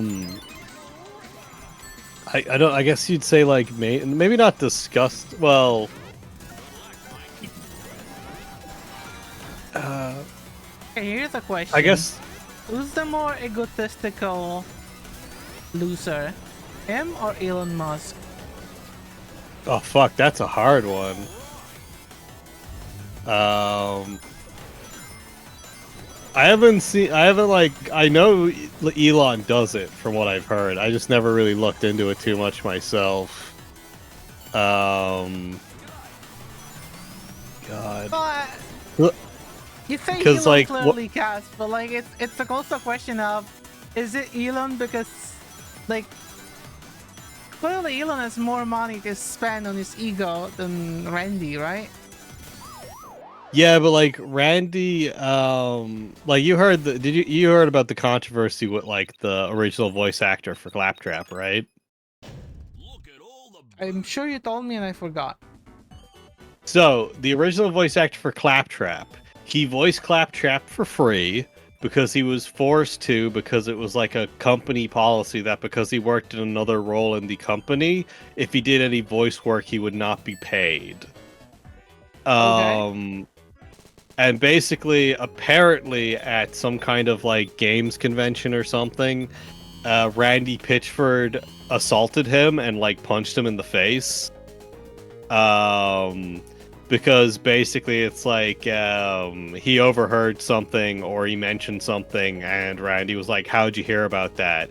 And he refused to say, so Randy just hit him in the face. So eventually, when he quit the company or whatever, he was asked to come back and voice Claptrap for free. So, and it was like, well, I'm no longer working at the company, so I should be getting paid for it because that was the reason I had to do it free before. And then basically it escalated, and then basically just said, you know what? I'll do it for free for the fans on one condition. Randy publicly apologizes for assaulting me at that like convention, and basically just like admit to the world that he did it because like, you know. And then instead of doing that, they got a different voice actor, and then they released like the DLC like 5 or like 10 years after Borderlands 2 came out. That was meant to like be the bridge between Borderlands 2 and 3. And Claptrap was voiced by the new guy in it.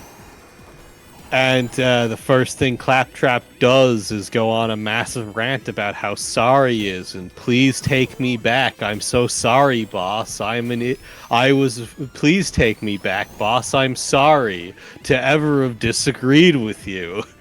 Hey And guys, basically, I think this is a bigger loser than Elon. yeah, like it's like that. It's so fucking petty, and you can see it so badly in like. He literally made his replacement basically just like mocking the old guy who quit because he was assaulted by him. And like even offered to do it for free as long as he apologized, and he still wouldn't do it and just mocked him for it. It's like, oh my god, only Randy could do like, oh. And then and then I already told you the whole thing about like Randy and the medieval times. Yeah, I think I even mentioned that like last stream or something, the medieval times fiasco. Oh Man, god. There people at was least like publishes a things I like. 6-month period where 90% of gaming news was related to all the fucked up shit Randy was doing. Don't you use Twitter, Cass? If you're a Twitter user, you have no excuses.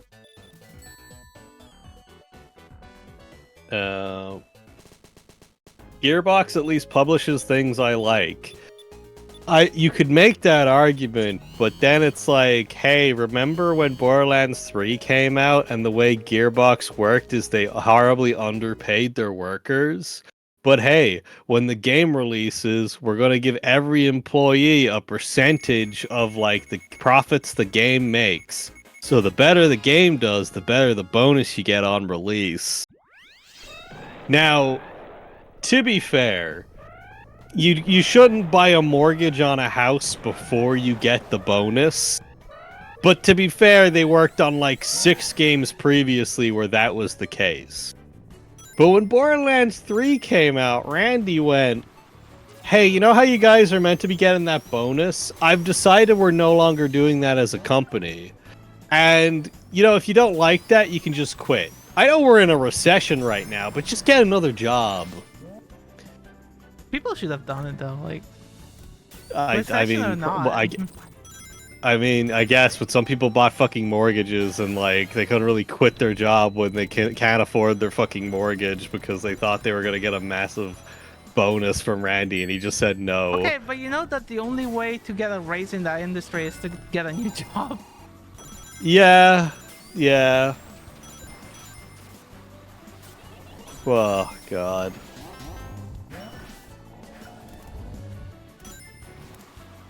Like, that's what you do when your employer treats you poorly. You look for another job. You don't have to quit. You just look for another job. That's what I did. I say a lot lot of them probably did, like, but every time I feel like I'm not being treated properly, I start looking. Why do you think I quit my last job? Like, yeah. God, that's now I'm just reminded about how Sega funded Borderlands, the first one. yeah. Sega weren't aware they were doing it, but they did. What do you mean they weren't aware? So, you remember Alien Colonial Marines? Oh yeah, you told me about Guess this. where all the budget went from Sega for that game? Yep. So without telling Sega and giving them the product they paid for, they just dumped all that money into Borderlands, made them release Borderlands, and then they used a bit of the Borderlands money to finish Alien Colonial Marines, releasing it horrifically late for what Sega, like, they had agreed to Sega with. Because Randy wanted... a mess of a game. Pardon? Wasn't Colonial Marines also just bad, like badly made? Well, yeah, but like all the budget went to fucking Borderlands, and they rushed it because they developed Borderlands instead. Because Randy's like, I'm going to just steal all of Sega's money to make my game.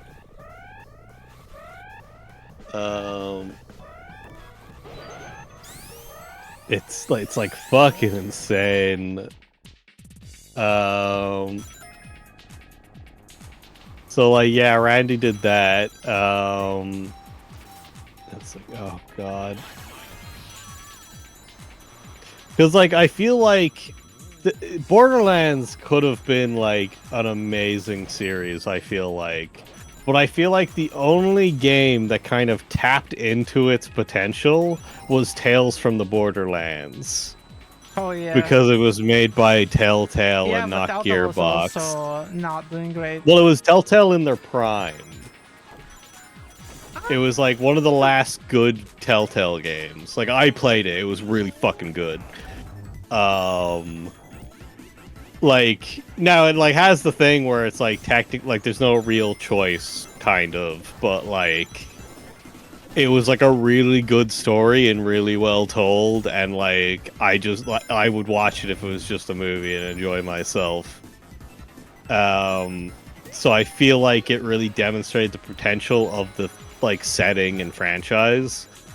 But you know that was because Randy wasn't involved, and then Randy got his grubby mitts on the characters from Tales from the Borderlands, and he completely butchered all of them that he brought back.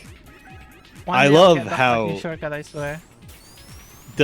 I love how Reese, the main character from Tales of the Borderlands, like my favorite Borderlands character, did so unbelievably dirty in all future appearances, where they literally just undid his entire character development the entire fucking game for no reason, and just made him the whole thing he was meant to be the opposite of. Like his whole thing was, I want to become the new handsome Jack. I want to own like Hyperion and like all this. And at the end of the game, it's like, I now have my own company, Atlas. I've learned I don't want to be like Jack, who's like an evil sociopath. I'm going to become like a like a good, honest businessman.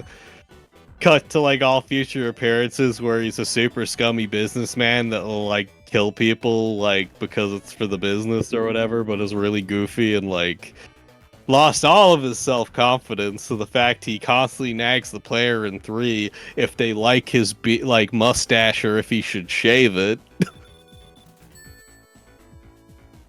uh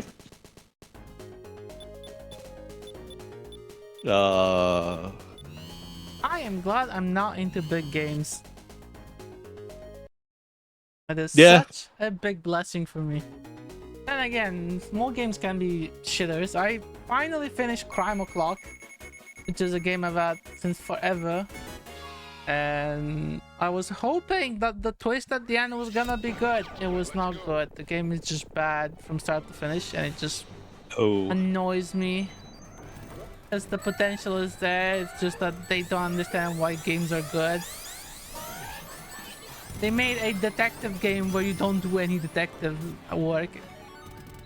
And it's just like the game just does it for you, or pretty much. yeah. So it's a Where's Waldo sort of game where you solve cases. Basically, you get 10 instances of a city in a Where's Waldo fashion where many things are happening at once, and you're told like, okay, there's been like a murder here.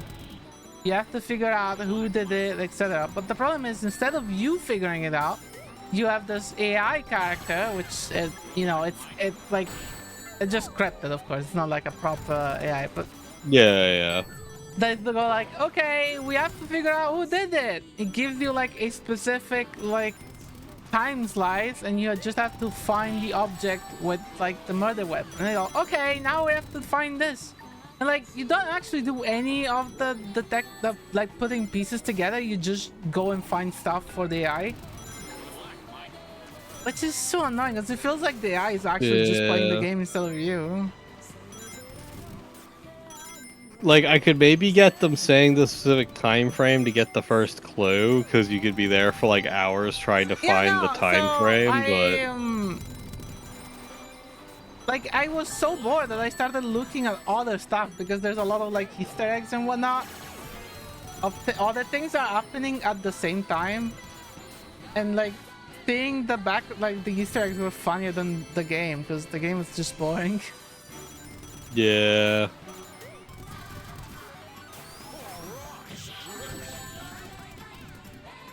I don't know. It does it at the beginning. I have no. It thought, like when I played the demo, I was like, oh, this game is cool. I'm sure this is like a tutorial phase, and that's why it's on holding you so much. But no, it just continues all the way to the end. The same amount of unholding. It never gets any more free. What is it? A Rockstar game? It's such a wasted potential. Yeah, it sounds like it.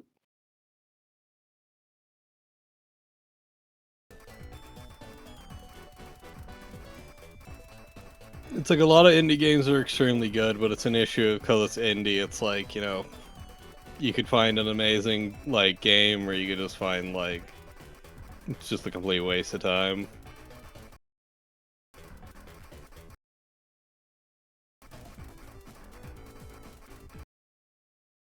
I think is it frozen again? No, it's just no, there we waiting go. for some people are really slow. I wish you could at least see the timer when you've finished.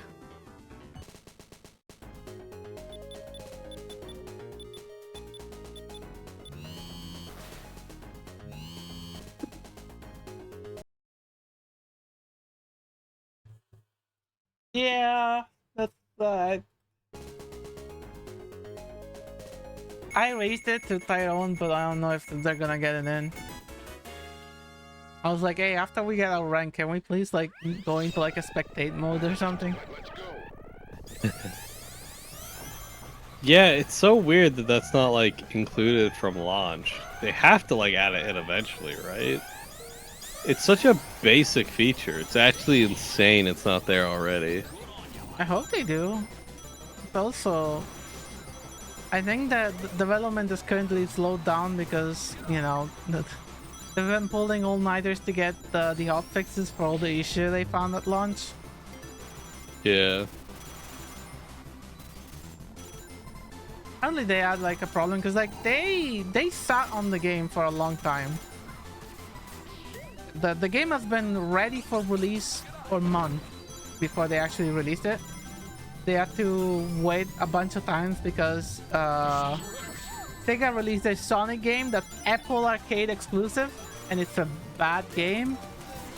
And they didn't want to release this because they were like, okay, if Sega starts like suing us because we stole their thunder, that's gonna be really bad. So let's wait for that game to like calm down. But they waited to release this. The problem is when they released it, the feedback from the player was incredibly different than what they expected and what they got from playtesters.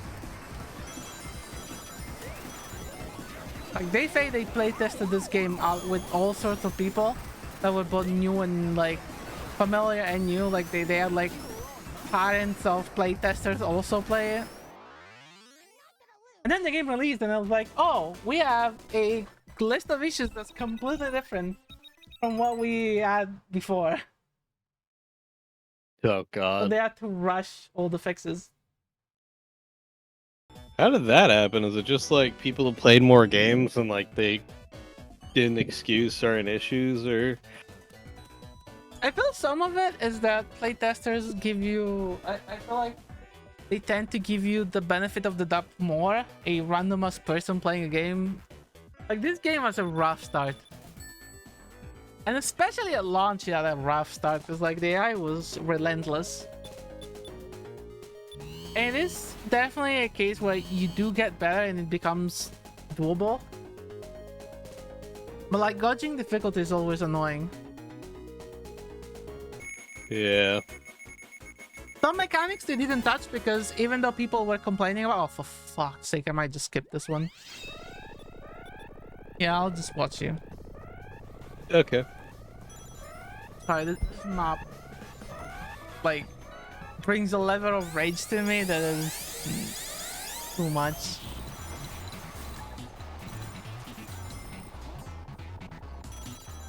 You were saying? So some mechanics, for example, the fact that when someone takes an item, they leave like a ring box behind before the item respawns. People thought that was like a bad idea. But they knew that like, no, you're just bad at the game. Rings are actually insanely good. And yeah, people figured it out eventually. It's actually good. Yeah, it's like the same with like any creative medium. It's kind of a case of creative or constructive criticism is good, but you need to know when to listen to it and when to ignore it. But also like the bigger problem was the difficulty, because people go into a card game expecting to be good at it. Yeah. While this is not that kind of game. This is the kind of game that you actually have to learn.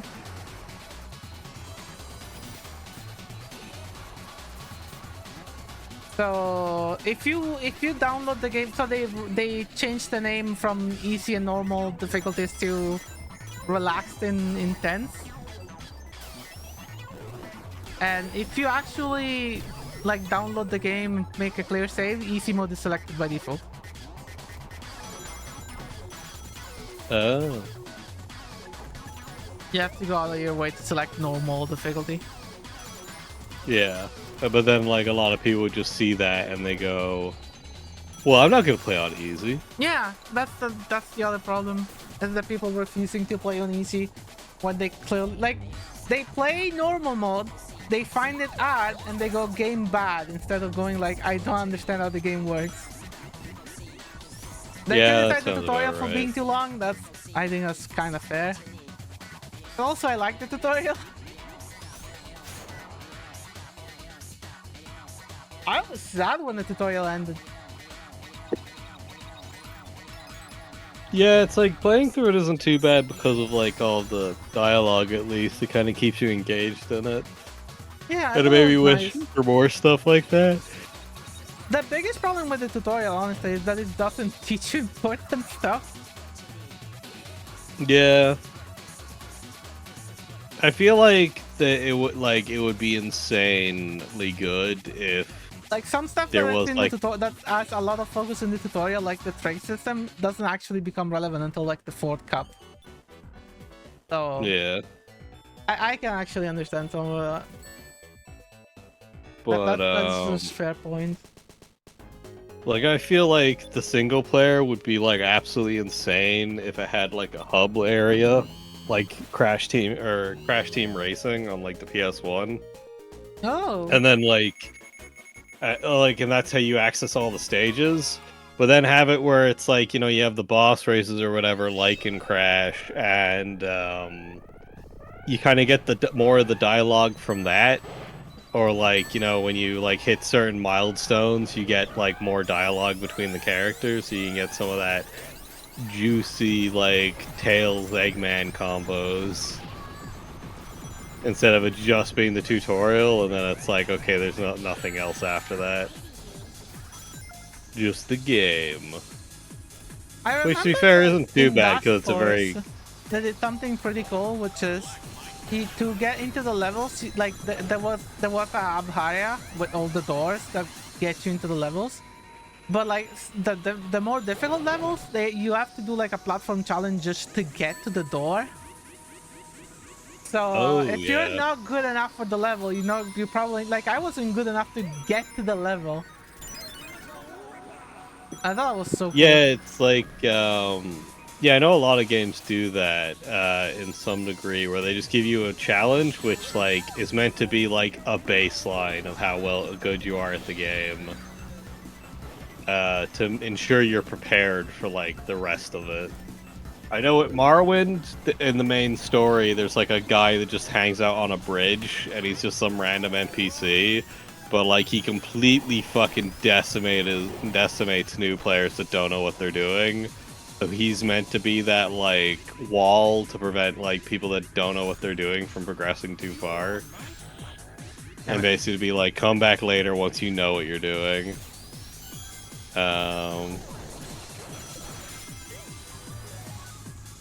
It's a case of, I feel like that's a good thing to have in games.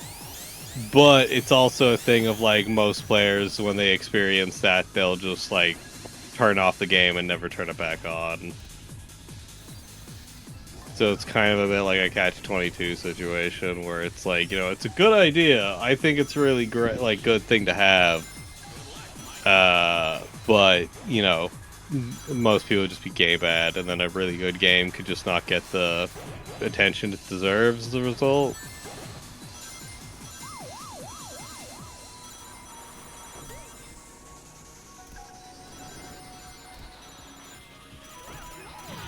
I don't know. I'm just thankful this game is as good as it is. Oh yeah, it I is could not amazing. ask for anything better than this. I did not expect this game to be this good. I just expected a better looking SRB2 kart. It is definitely Yeah, like way pretty beyond that. much.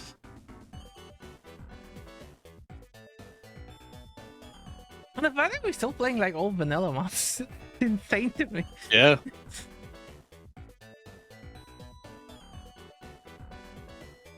Like at this stage, we'd be probably like it's a case of like the gameplay is so good and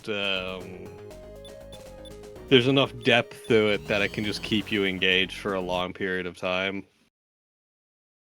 Well, a SRB2 kart, it's kind of hard to maintain that interest because it's like once you, or maybe it's just we played it for so long, but I don't know, it definitely got old outside of like doing new maps and stuff after a while. It's like we had so many mods that like the variety kept it good even if we were replaying maps. It's like, we might and play the same map for a few weeks. There was so many. Yes.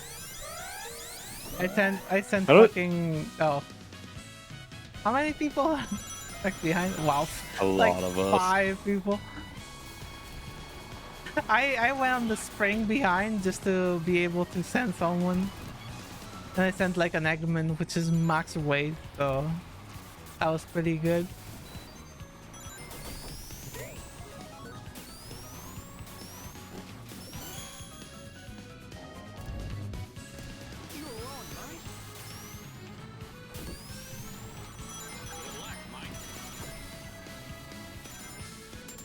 Damn it.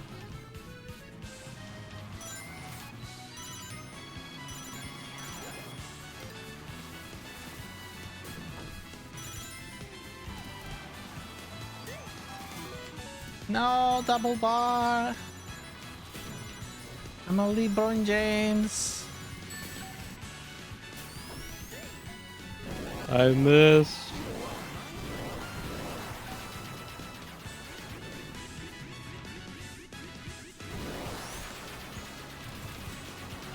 God, a friend of mine asked me the other day, what's my least favorite Toho song? And I was like, fuck, that is such a hard question. Does that include like stuff from? Does it have to be at the song as in from Zune, or can it be like? I'm not Yosis, sure. for I don't example? think we fully established the rule, I think arranges count. No, not a range. Oh, is it on a range? I don't know actually. Marisa Stole the Precious Thing is a song that I can like. I don't know. But it's also not a Zune song. I feel like, yeah, I think it was Hey! like the case. I'm not sure it does count because I think it's just meant to be like the melody, tone, or like pace of the song or whatever. So it's like arranges count because it's like the same notes or. Hey, Twitch added like some smart detection thing they call it, and they just blocked a best Oh, viewer on message. nice. No.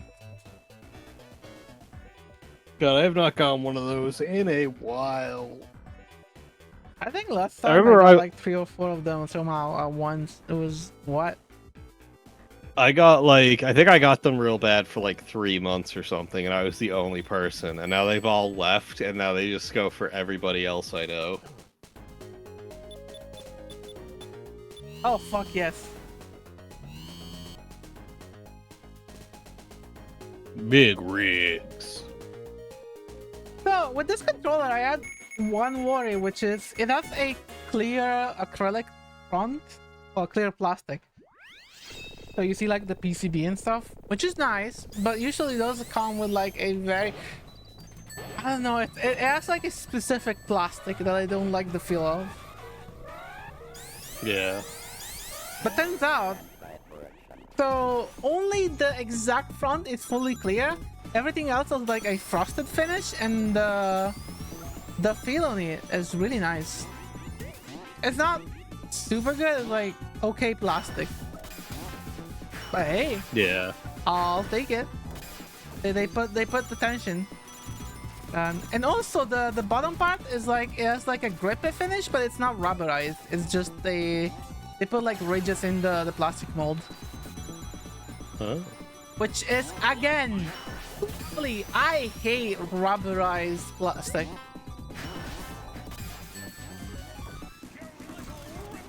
Anyone who put fucking rubber like finishes on plastic is a criminal. Because that thing feels good at the beginning. It gets dirty so easily to the point that it becomes a problem. And then when it becomes old, it becomes like sticky. And I had that happen with like really old stuff that I buy off eBay or whatever.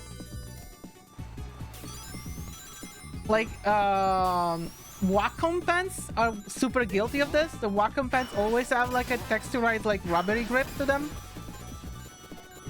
Yeah. And they get sticky. To the point that you just have to go there with solvent and just like literally rub it off. You have to rub the I don't think I've had that problem with mine, but I use like a drawing glove, so I don't think I got anything on it really to make it sticky. If it was sticky, it would stick to the glove as well. But the problem is that they always do that.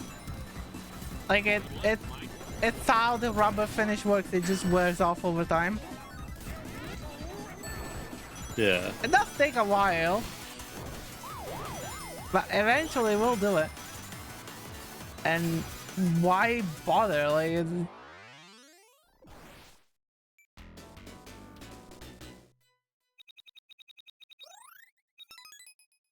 God, I feel like I got done so dirty as there. you can see from this controller, you can do a rubber grip without putting actual rubber.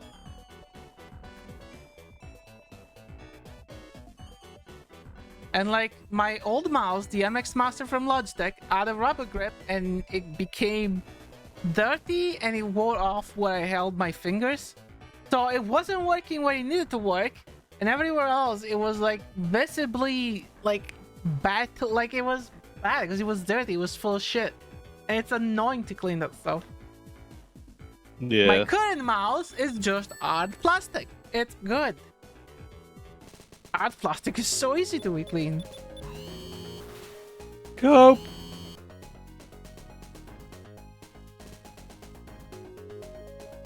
Looking good, looking good. No guarantee though, but looking good. Looking good for what? Oh, Storm Rig. Yeah. I don't know how much you want the map. Why did I keep hitting my mic accidentally? Oh, God.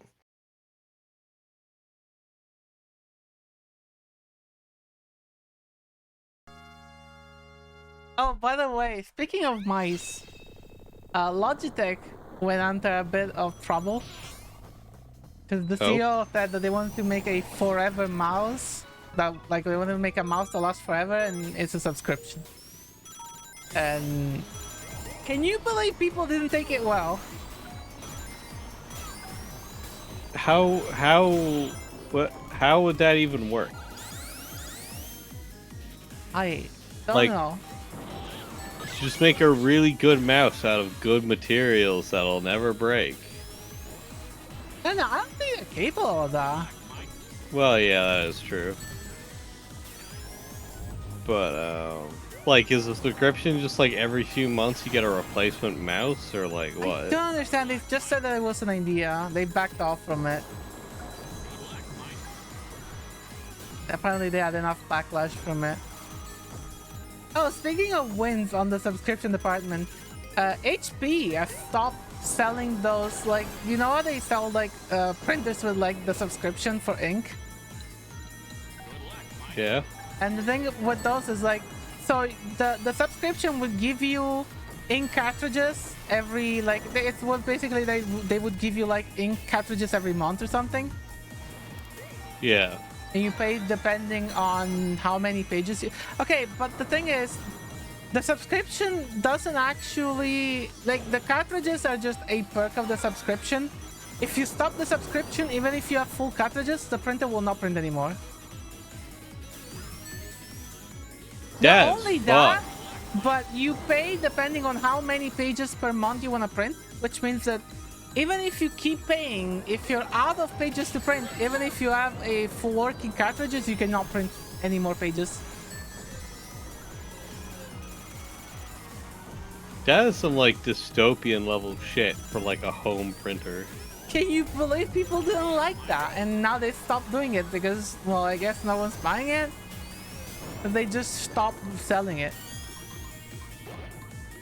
I can't really think of any reason for that other than that it's not selling. There's no way they just had a change of heart and go like, oh, actually we realized that wasn't good for the environment or something shit. It's clearly that it wasn't actually selling. Yeah. But like, come on. Yeah, But no, yeah, it's this like is something genuinely insane. everyone is... I feel like there's like a big divide between consumers and executives, which honestly I love as a thing. Because it means that big companies are gonna make more bullshit that people are just not gonna buy. Yeah. Have you seen that they made a research that apparently if you say that your product has AI, people are less confident about it? Sounds about right. And like, how do you really need that research for that? Do you think people actually like AI and stuff? Do you know anyone who's like actually like can't wait for like a toaster powered by AI?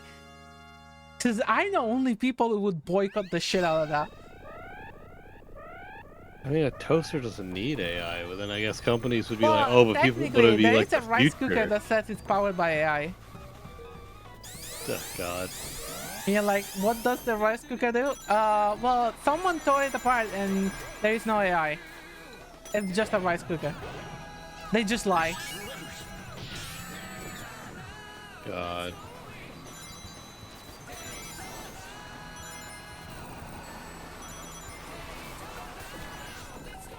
Turns out the only good part about AI is the marketing.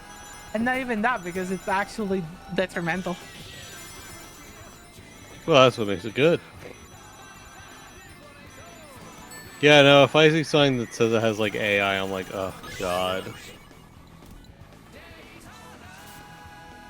I think I think the worst part about AI to me is just the fact that like sometimes there's some like genuine like good art people make, but then it just has that faint hint of like this is similar to like a lot of the AI art I see. Yeah, but you can still tell. Is it just their style similar? Because like, you know, they had to stolen it from somebody. I had a feeling recently with some art, but you can still tell that it's made by humans because like the thing with AI art is that if you look at it for more than like 10 seconds, you immediately notice the problems. Yeah, you see, that's the thing where it's like you get that uncanny feeling subconsciously even, but it's like my problem is that it kind of trained me to look at some like art in that light because I just don't know if it's AI or not, and then if I look at it for long enough, I'll get the answer. But yeah, but also I just noticed that like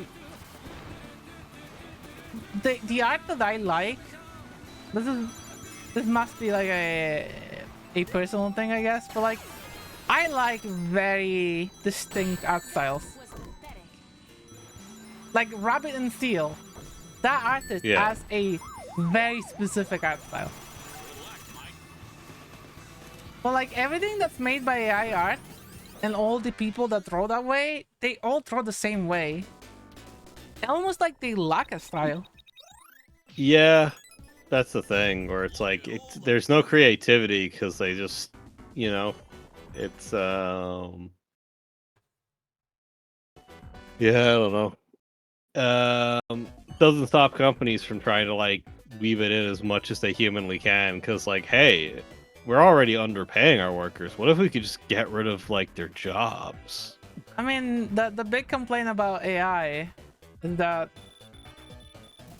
everyone like the big thing. I don't remember who said this, but like it's like I wanna draw and have AI do my dishes, not the other way around. Current Yeah. AI, they do all the fun stuff, and you're left doing laundry and dishes and whatnot. Yeah, I think that's the biggest point where it's a case of like, why are you making AI that does like creative human things that like are meant to be hobbies and things enjoyed by I mean, people the to why is do? obvious. Well, yeah, the why is like I want to be an artist without having to learn.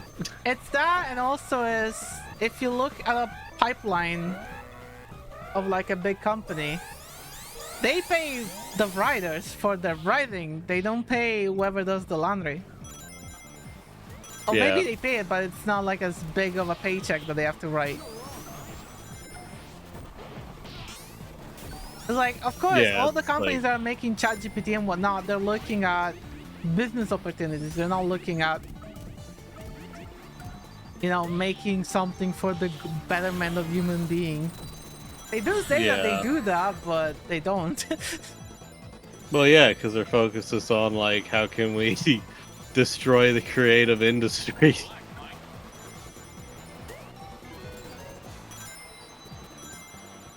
That's it's kind of like a funny interpretation of the robot uprising, where we just make robots do all the fun stuff in society, and then humans have to do all the very hard, dangerous physical labor. It is funny that, like, when you think about a computer can just do, like, the whole point computers were like started replacing jobs, as if it's because they can do more jobs, they can do it, they can do more stuff, they can do it better, and they can do it for lower cost. AI can't really do as well as a human, so it already fails the first problem. The power Yeah, uses are like out of this world. Like, it uses so much current. The amount of energy that's spent on like AI data centers is insane. It's not even efficient. God. Sure, isn't like the big thing is because it's like AI learning. Isn't the main problem is it starts learning from itself, so it always starts degrading the code, Oh yeah. and then like a human has to step in and fix it. So is the AI really learning, or is it just the guy coming in to like clean out all of like the bullshit actually the one that's basically telling it what to do, and it's not even really teaching itself at that stage? Well, yeah. Like it teaches itself, and then a human has to tell it to ignore like half of it because it's just learning from itself and just like going into a death spiral. So the problem about learning from itself, that's not by design. Yeah, because The it just reason steals it from learns everywhere, and then it itself starts is stealing from because all itself. of the current training data sets are illegal. Yeah.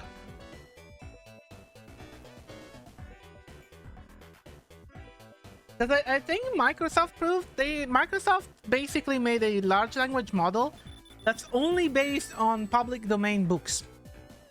Those are legal, right? And it turns out that when you have the resources and you can choose a clean data set, you just get a better result with less amount. Because like what everyone else does is they just scrape all of the internet. They don't curate it, and they just throw it into the thing. But a lot of it is noise, and a lot of it is not good. Like,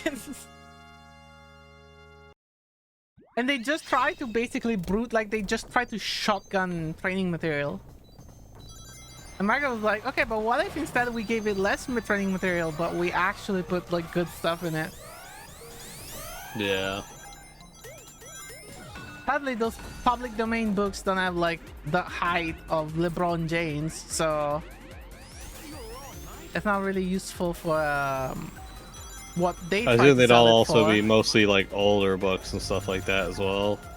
Oh yeah, if it's public domain, it's like what 90-year-old or something. Yeah.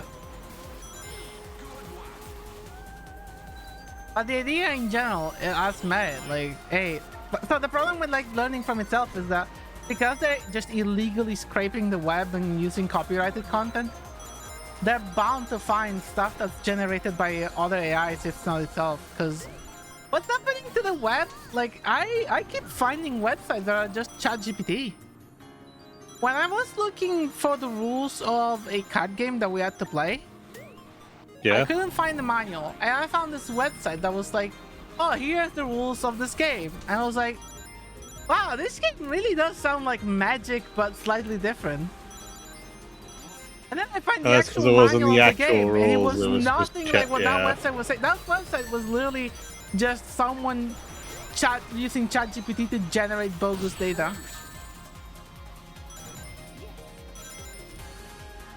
Yeah, that sounds about right.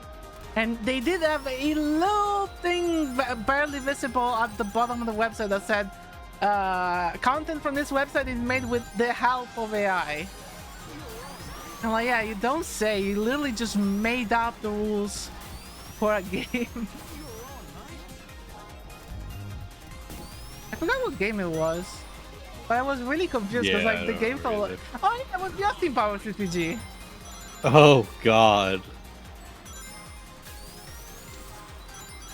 Well, I couldn't find the rules for that, and I was like, this website is talking, but like, this feels like it's like magic because you have to put down resources. You have to like.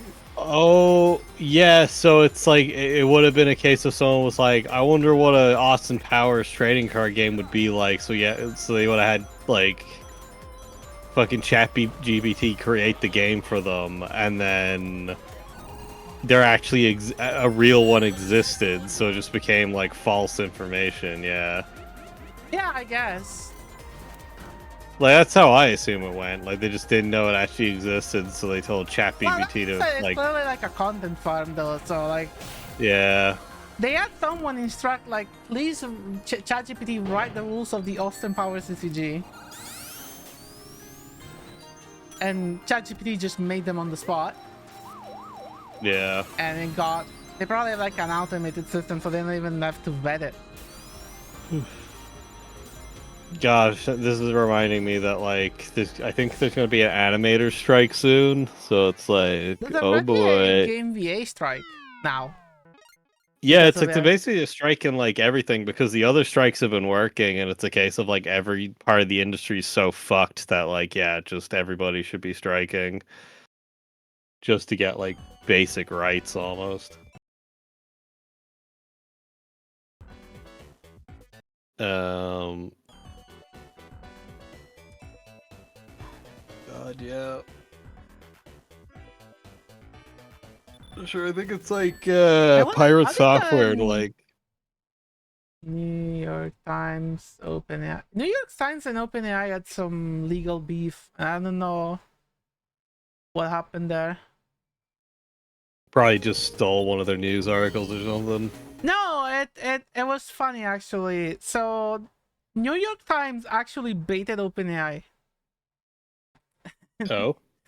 Oh, I think I remember hearing about this actually. So basically, too bad course was Tier 7.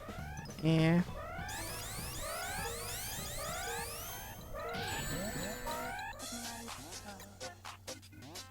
Oh. What was I gonna say? So they were like, hey, do you want like a deal to be able to use our articles for like training data and whatnot? And OpenAI replied that yeah, we can pay you this much, and by the way, we've already been doing it and provide some documentation. And OpenAI was like, yeah, but we want more money. And OpenAI goes like, okay, go, well, fuck off. And they sued were like, hey, you don't want to pay, but you already used the data, you admitted to it.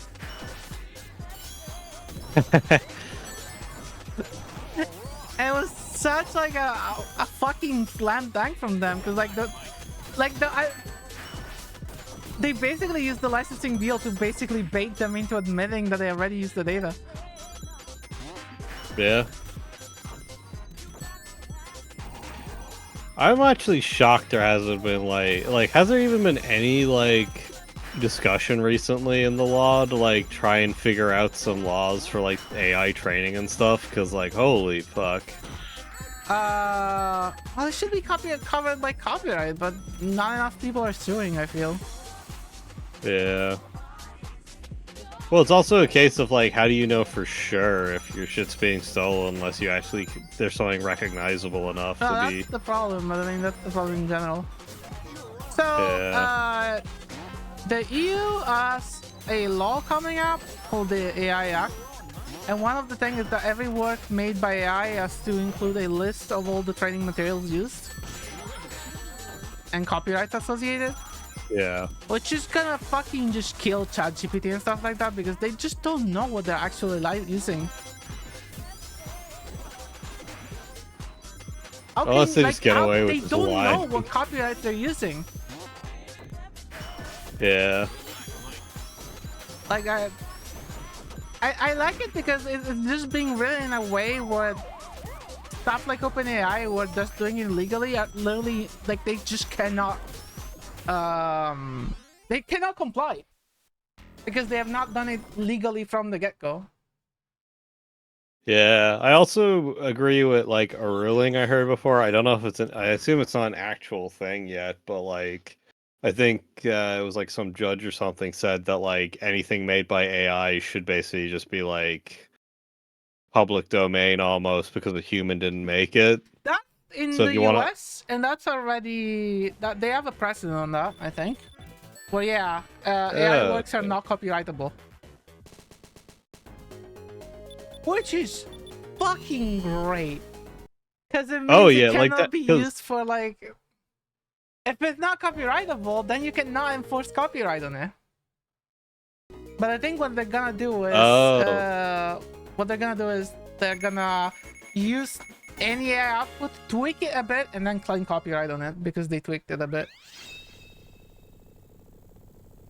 And they're gonna I feel like it's funny as a thing, it's useful, but I think it's too easy to work around. yeah, As long as you can have a human change it somehow, then it becomes a copyrightable work.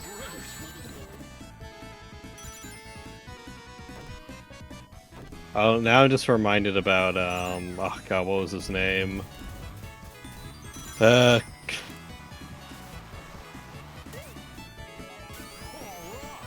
brain is completely drawing a blank. What the hell? There's a YouTuber that does a lot of historic content where it's how did they fight with swords back in the day? What are the different styles they used? How effective would this be? And but they're also a writer. If I remember right, their book's very questionable, but in terms of the content or whatever. But more importantly, they're a AI artist. Oh boy. I think if I remember right, it's their brother is a famous artist YouTuber or something, and then he himself was an artist, but he still had a ways to go where he wasn't as good or something. And I think there's some videos of him trying to say that he was a professional artist or was a proper artist, and then clearly very insecure about it. And then when AI came out, he immediately jumped on the bandwagon and basically being AI art is the way of the future, and it takes just as much skill as actual art to do, and a bunch of shit like that. Basically being I get the AI drawing, and then I have to try and get the perfect result, and then I have to go into Photoshop and make all these tweaks to fix any of the imperfections, and I put it back to the AI to clean it up, and it's I think there's work involved. It's not just write text and get the output, but it doesn't mean that it's just as much work. That's fake. You can tell that person has never done proper rendering in their life.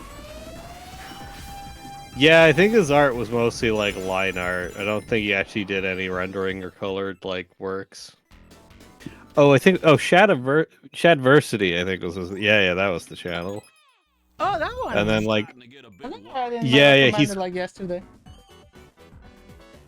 because like I remember really liking his videos, but then I was like, I just kept seeing him uploading videos being hardcore like defending AI art, and I'm like, why the fuck is this on this channel? I say he probably backed off on it because literally everybody just called bullshit and like disagreed with him, but yeah, like his videos are all just back to focusing on like can a steel sword cut a steel chain, or can a sword cut a steel chain, or best sword in Game of Thrones. Like, so he's back to like the content like people liked him for, and not like AI art. I feel like there is an Actually, does he angle that the AI could take, which I think was maybe proposed by someone, which is maybe you're an artist and you're like, I don't know, maybe you have a specific style. If you could like sell a model and license your style, like if an artist just trained a model on his own art exclusively and sold it, would that be okay? I feel like that should be okay, right? Yeah, I say there'd probably be some like legal stuff attached, be like just like for protection purposes. But like, yeah, it's like, you know, you can like make this kind of artwork with it, or I guess like maybe that not even is required.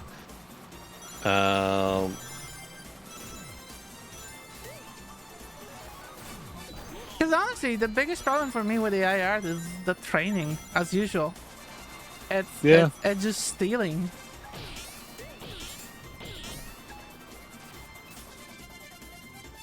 And it's like, no, I'm a real artist. And it's like, but you're stealing all of the art to make your art. Which you could argue that's what actual artists do, but like, you know. Well, I mean, if you just like blatantly tracing, that's called out as well. Yeah, but like if you so AR is basically blatantly tracing. Like there can be good use cases for like AI art in terms of like, you know, you could do it to like help get a rough idea, or like fuck, I couldn't say it. You know, you could use it as a tool during the process, but it should not touch the final artwork in any way, shape, or form. You could use it for like to get a start for like, I guess, pre-production angles, but then like, you know, like maybe to quickly get some rough ideas for a character design, and then you actually draw it and like tweak it like through the drawing to be like match exactly what you need. Like, you know, I can see it being a tool, but like people want it to be a pure replacement, which is where the issue is. That's always an issue. Yeah. You're never gonna get a pure replacement for anything. Have we ever got a pure replacement for anything? I don't think so. Okay, stay on stream. Okay, thanks for joining in all of races. Always nice having people join in and play. Yeah, thanks for playing. Oh,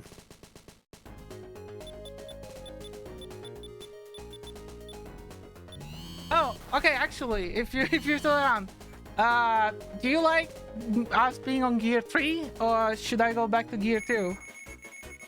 I don't mind it, but I don't know what the meta is currently.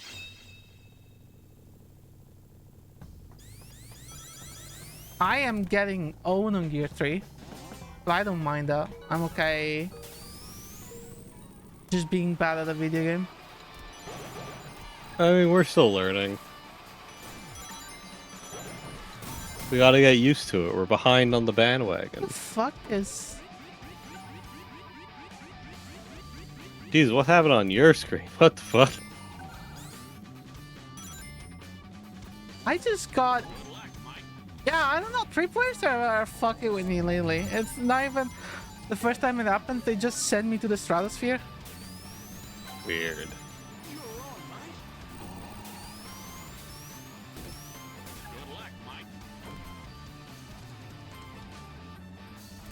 Huh? I just said weird. No, Does the server have a bug or something? Weird Maybe, I things are don't think happening I've noticed anything. on my game.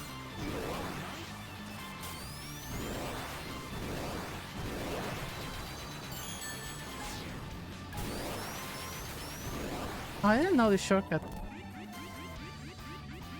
What the heck is happening? I've been doing so bad like all day, and then all of a sudden I fucked up. I forgot how this section works where you go up the pillars. Never mind. Okay, I've lost. I'm like, I don't have my insane lead anymore. I was like, how the hell did I manage this? And it's all gone. Ah, a tripwire so placed. But Okay, I guess they're gone yeah, for announcing. I think like it comes across like Shadversity is kind of like the I guess you'd say the figurehead of like the AI artist movement, but he seems so insecure about it that it kind of feels like it. I don't know.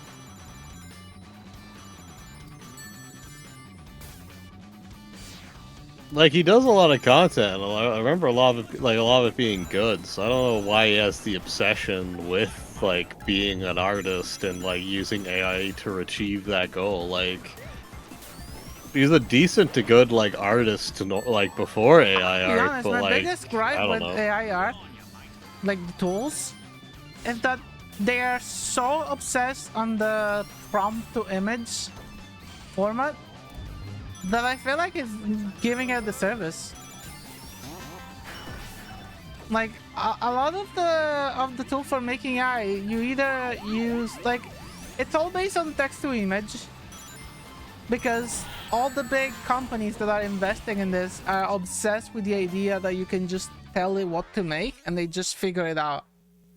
But the Yeah, problem is you're never, well, maybe you're gonna get there, but the AI is never gonna have enough information to form what you want. Because people are just bad at explaining what they want. yeah, It would be so much nicer. And that's kind of what you get with stuff like Comfy UI, where you can like have more control, but then Comfy UI is awful to use. It's like, I don't, like, I have issues ethically. I have issues on so many directions, and one of them is also, it's just a bad tool currently. yeah.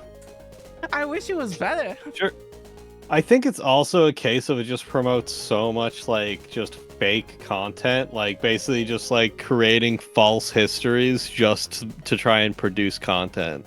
What do you mean Like fake the history? amount of posts I've seen being like oh, the Studio Ghibli film from like insert year, and it's like a non-existent movie. They just had an AI make a Studio Ghibli looking art. Okay, I didn't see that actually. The Uh, fake stuff is new to I me. literally got recommended a trailer for a new Marvel film, and it was literally just entirely an AI video, That's made to like amazing. look like it was like a new Marvel movie. Oh, that is. It's like, Not gonna lie, I love it. so it's basically like, yeah, so like that's like a lot of AI content now on like YouTube and stuff, where it's just clickbait stuff by just like making like fake shit and saying it's real. And then by the time people like realize, you already get the views, and like, you know, if people give out, then that's just gets you more views because people are like Okay, interacting I with don't the think you're post. gonna agree with me. I think this is a good thing. I just find it annoying, but like I assume I know where you're getting at is it means that like Disney's gonna start suing the shit out of people. No, it means Google and all the other big techs that are just getting random data are gonna be so fucked because they're gonna have to actually hire humans to clean up the data. Oh, There's no okay. way a machine can figure it out. This is so fucking good. This is exactly the sort of like protest sort of thing people should do. If you fill the web with misinformation, shit like Google doesn't get a free ride anymore. They actually have to work out to get a product. Oh, it's great, actually.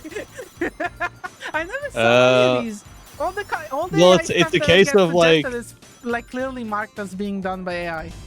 Like I've seen yeah, someone like it's making something I get recommended lately because I looked up DJ Atomica from Burnout Paradise and SSX, and not even DJ Atomica, the other guy that was in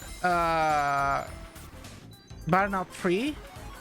They made like AI voices where he goes like, "Wait, I just realized if you mash into a car, they're actually killing the guy. Hey, oh no!" Like they have like the DJ be aware that like the player is actually committing crimes. And it's It's not like, okay. oh god, we've been killing people this entire game.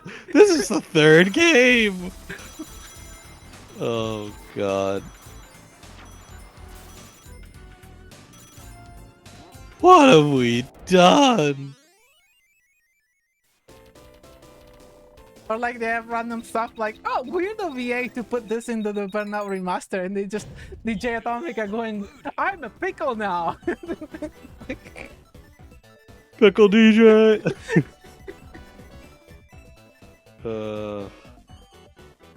Good shit. Yeah, it's like I can see that. I'm not sure it's like enough to really be like a protest though, because it's like No, all it's I've only probably seen is not on purpose. It's YouTube just making people... like clickbait content. No, but like it's actually better than it's not a protest, because all the Fair. systems that Google has put in place for advertising is leading people to do this, because this is how you maximize your revenue.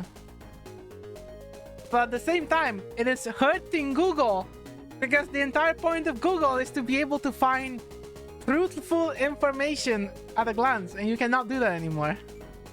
Because you get listed this kind of shit, you get listed websites full of shit made up by ChatGPT. Like, people have been complaining that Google is just worthless now. And that's the problem, and they can't really fix it. Yeah. Okay. I found the video. I found it by literally typing "Fantastic Four" into YouTube, and it was the first result was the fake video. Wow, that's amazing. It's like, how much views does it have? 760,000. I honestly expected it to have more. Year 2, Matsuda on trade. Oh, okay, you're here on. Okay. But it took me a while to realize that that it was AI, because it's like, for some of the clips it's like subtle things where like they're working away on a keyboard and I'm not really paying attention, but if I did, I'd realize all of the keys were 6. Every single key was the number 6. Oh. Or like, there's one scene where a character's face got really fucked up, and I'm like, oh, I guess they're wearing a helmet is like a weird effect on the fucking visor? That doesn't seem right. And then it's like it's just like weird what? Okay. And then it's like, and then I realized, what wait, I I'm an mostly idiot, is this like... is just AI. I'm not gonna choose, say whatever you feel like. Okay, if you like year 2, like it... This is a very casual server. I am not looking for like the best and most competitive experience. I'm just looking what people do have fun with, and we'll just stick with that. Yeah. Like when we did SRB2 kart, we'd just dump it down to an easier difficulty if we had someone new, just so they'd enjoy themselves more. Yeah, it's like...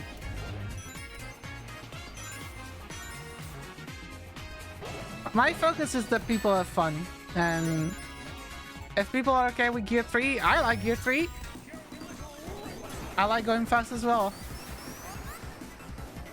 I want to go fast. On SRB2K, it was basically a must to run hard speed. So here it's a bit more nuanced. No, bubble!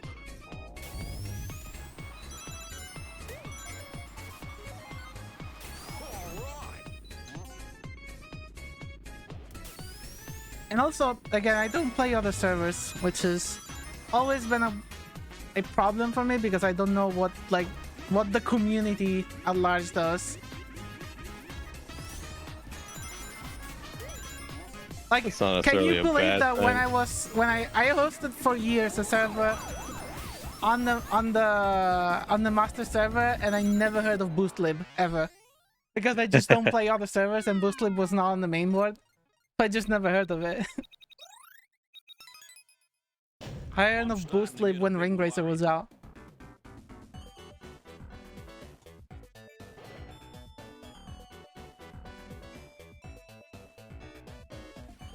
There we go. Yeah, I sent you the video. That's the fucking Fantastic Four, like, fake trailer for the new movie they announced. Okay, I'll have to watch it. I'll watch it later. I think that it's... I think a show I'm following also has the finale coming out today. Yeah, the finale's out. I was watching The Getaway. Oh? It's a Nebula show. It's a show where the 6 creators, I guess YouTubers, it would be the term here. They go with a car across the Midwest, and they have to make challenges. They are basically like the plot, you know, the lore bit is that they're bringing the money back to their boss, but there is this niche among them, and they have to do challenges. Oh. And if they win the challenges, the money goes into the winners. They basically have they have to do challenges. Every time they fuck up, this niche stash gets more of the money that would normally be in the winner stash. And they have to eliminate a person every like 2 challenges. I'm saying no, actually, say like every 1 challenge or 2 challenges or whatever, until only like 2 are left. And if the snitch is among one of those 2 people, the snitch wins. If the loyal is among those 2 people, sorry, if the snitch is among those 2 people, the snitch wins. Otherwise, the loyal wins. Now, it's your average, like, you know, mole kind of game, right? Yeah. Except they're all the snitch. And they have like this like confessional scenes where everyone is talking about their master plan and who are they gonna blame. And it's so fun because like the entire dynamic changes. Like people are trying to game the system to like sound loyal, but they don't actually need to do that because everyone knows there's this niche. So already everyone thinks everyone else is loyal. Oh my god. Someone almost figured out that the gimmick was that they were all snitches, but they managed to, like, they were like, we're gonna try to put like a red herring, and if it doesn't fall for it and it just knows that, like, you can use it, but like, because like the other problem is, do you tell everyone else if you know, or do you keep it as a weapon? There's like all sorts of like many psychological bullshit going on. Yeah. And it's really fun. God, that's so funny. The whole trailer goes like the whole niche, and like the writer of the thing was like, I just thought it was funny.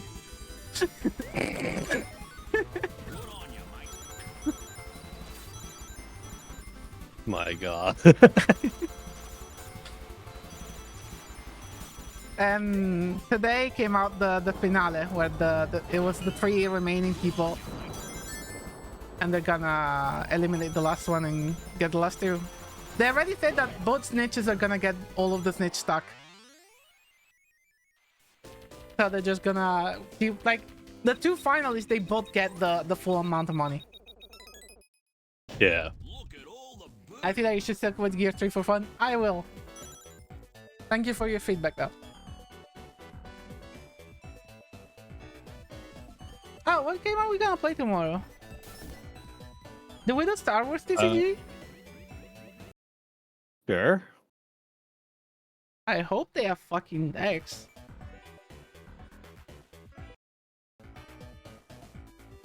I just checked the YouTube channel's main page. Literally, their entire YouTube channel is fake AI movie trailer. That's great.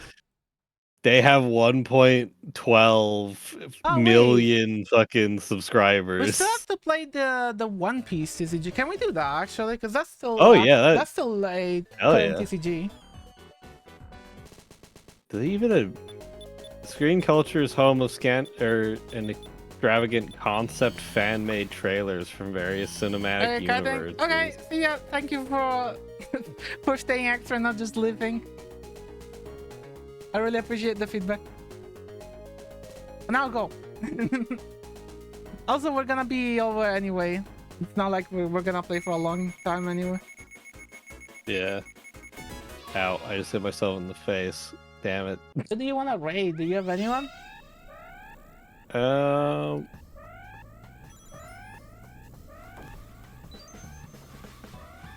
I forgot fucking Billy the Archer is a character in this game. So good. oh. Um, not sure. Charlotte's streaming.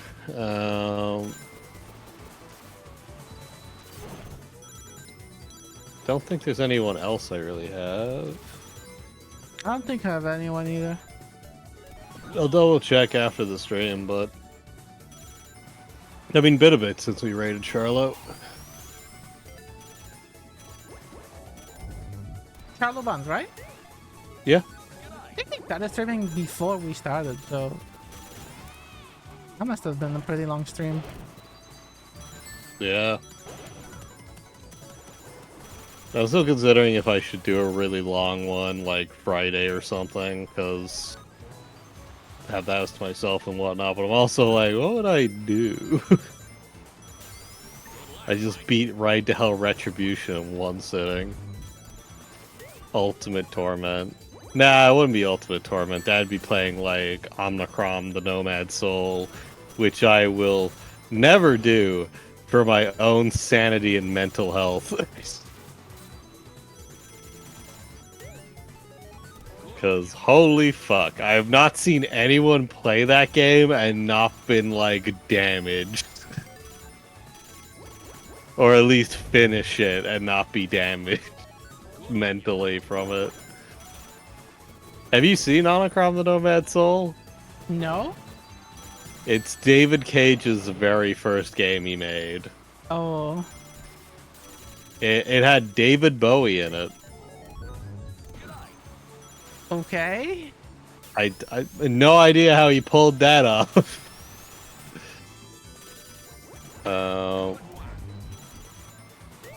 I should just show you like Super Eye Patch Wolf playing it and losing his fucking mind. What kind of game is Like it? he literally has a breakdown and starts screaming. That's how bad the game is. And he's like he'd never do that. It's like the only time he's ever broken to that point where he actually started screaming in rage. I thought I thought I was like tailing first place, and turns out no, I was almost lapping last place. Oh god.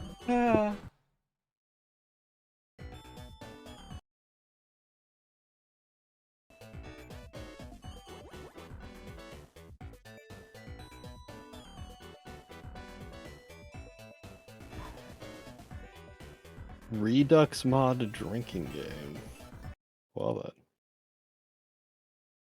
Oh, Shadowban is playing it. Yeah, it's playing fucking Borderlands. Borderlands 3 after my massive rant. Yeah. Yeah, sounds like a nice place to raid. Yeah. I heard Borderlands 3 is like the best gameplay in the entire franchise. It just also has the worst story and the worst characters. It's the Danganronpa of Borderlands. Oh god. I'm pretty it's very mid character wise. My biggest problem with Trey is that they kill the best character right away. Well.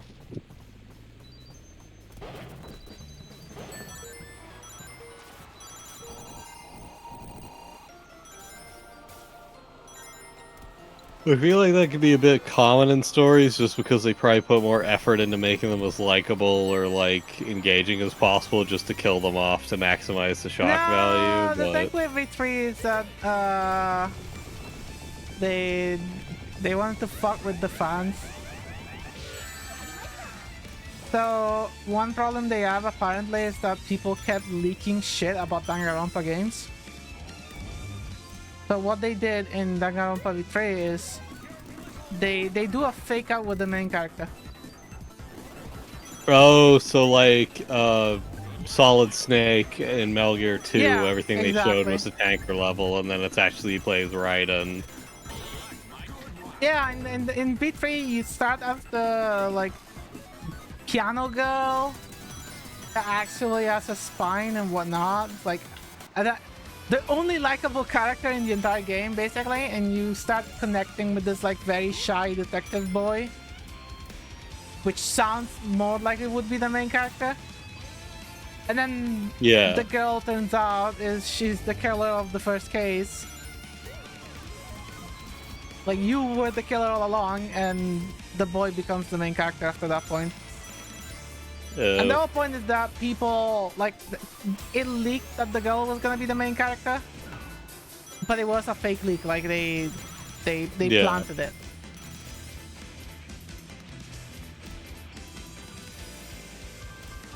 And it's annoying because if they stuck with the girl, it would be a good game. Like. Yeah, that's definitely weird. Where it's like even the fact that you said she has a spine, having a main character with a fucking spine. Ah. Especially in like a detective mystery game, like you feel like that would be a requirement if they're trying to solve a crime. Because like it's also high school drama sort of shit because it is Danganronpa.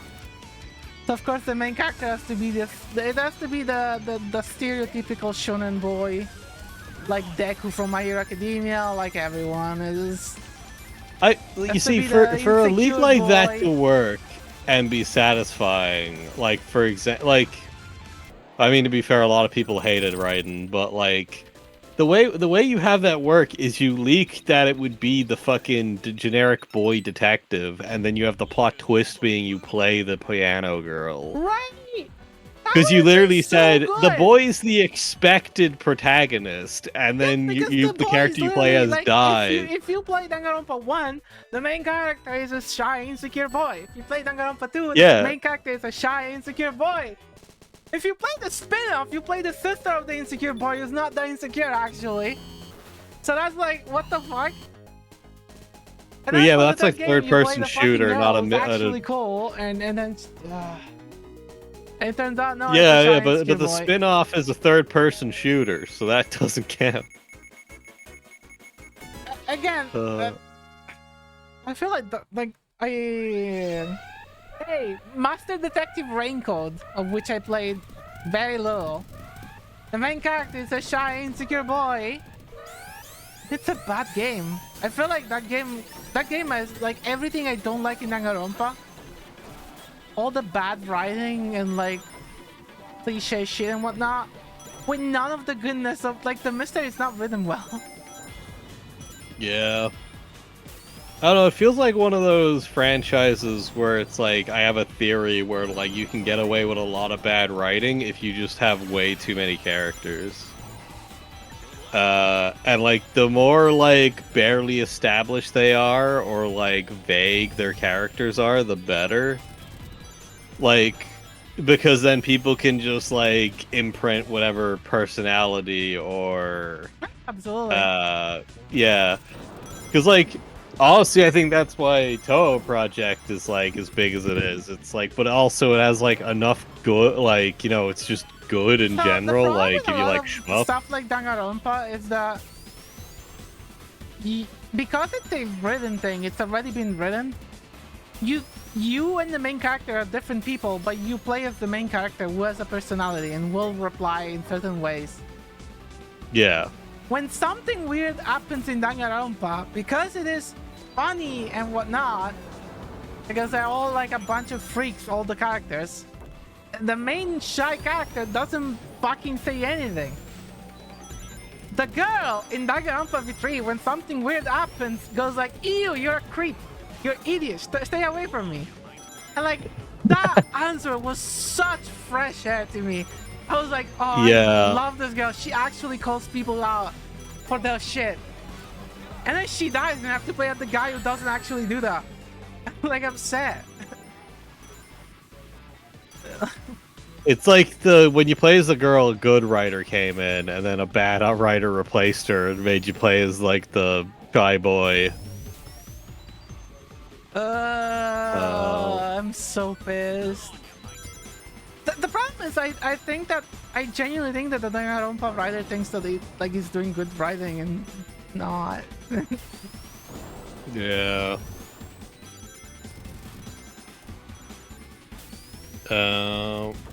It's easy writing.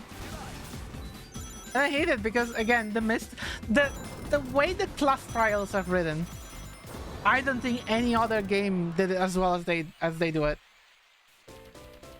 The tension, the delivery, the twists, they're insane. Look at all the booty.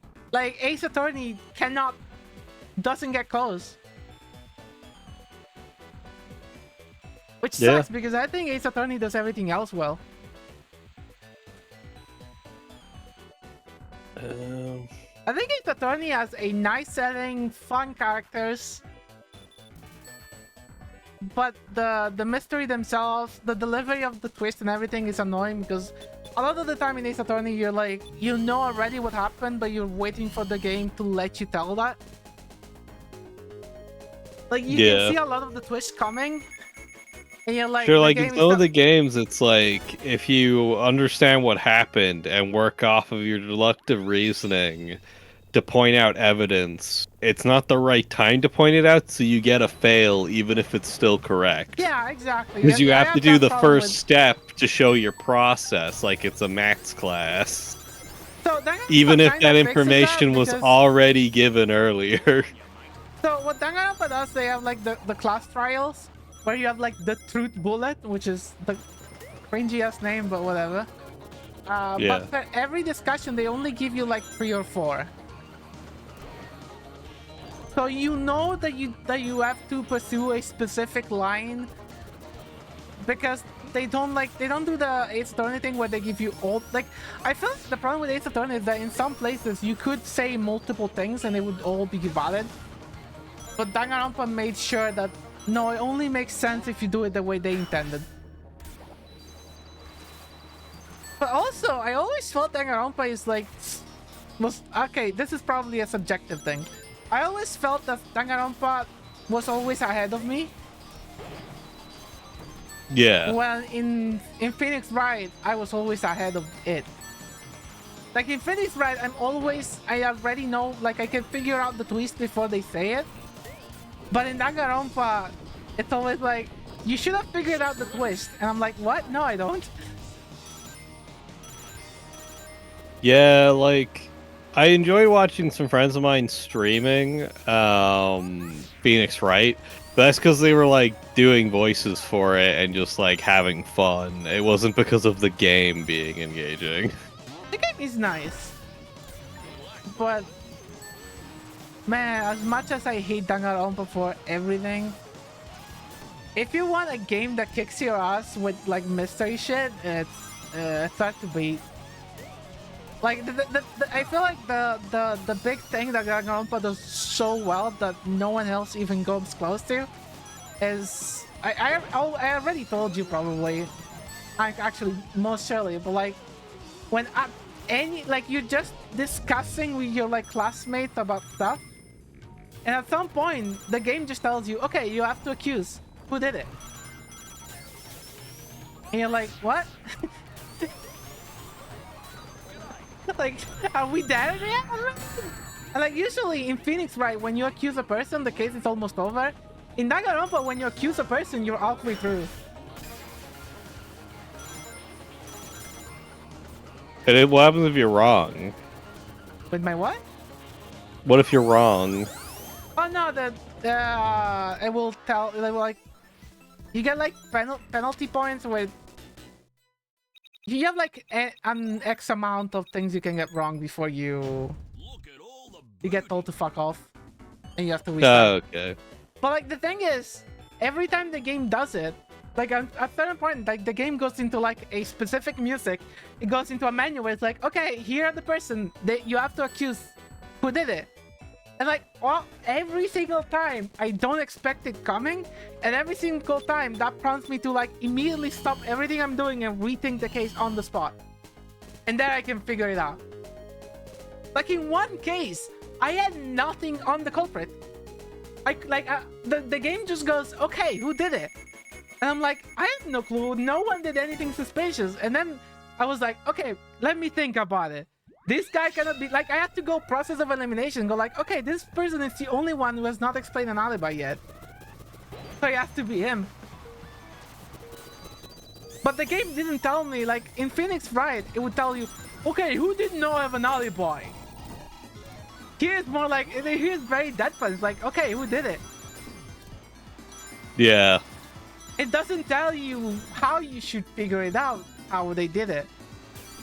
I think it's also like Phoenix Wright. It's even though you basically prove it, and in a real court of law you won, they just go, "Nah, you can't prove I did it, even though you did. That's you also just like sadly, where it's like it's 99 obvious, like it's pretty obvious that he did it, but because like what was it in like Ace Attorney? It was like something like. Oh no, yeah, it's you proved my innocence, but unfortunately, unless you can like convict the real killer, I'll still go to jail. To give them a bit more fighting chance, you have to understand that in Japan the conviction rate is like 98%. Fair, I guess, yeah. Like if you go to trial in Japan, you're gonna get convicted. Like it's a miracle when the defense actually gets through. God. Well, the excuse they say is that if you get to trial, it's because you probably did it. I don't like the use of probably. But most surely, like, some people say it's corruption or whatever. Other people say, no, it's because only people who are pretty obviously trial where they have proper cases, they actually go to trial. But the point of the fact remains that the statistics are those. Like, if you go to trial, you're kind of fucked. So I can kind of understand why in Phoenix Wright they play it like that. It does require the extra bit of context, maybe. Fair. But it's like still a bit of a stretch to be like, we completely prove without a shadow of doubt there's no way that my client has murdered that man.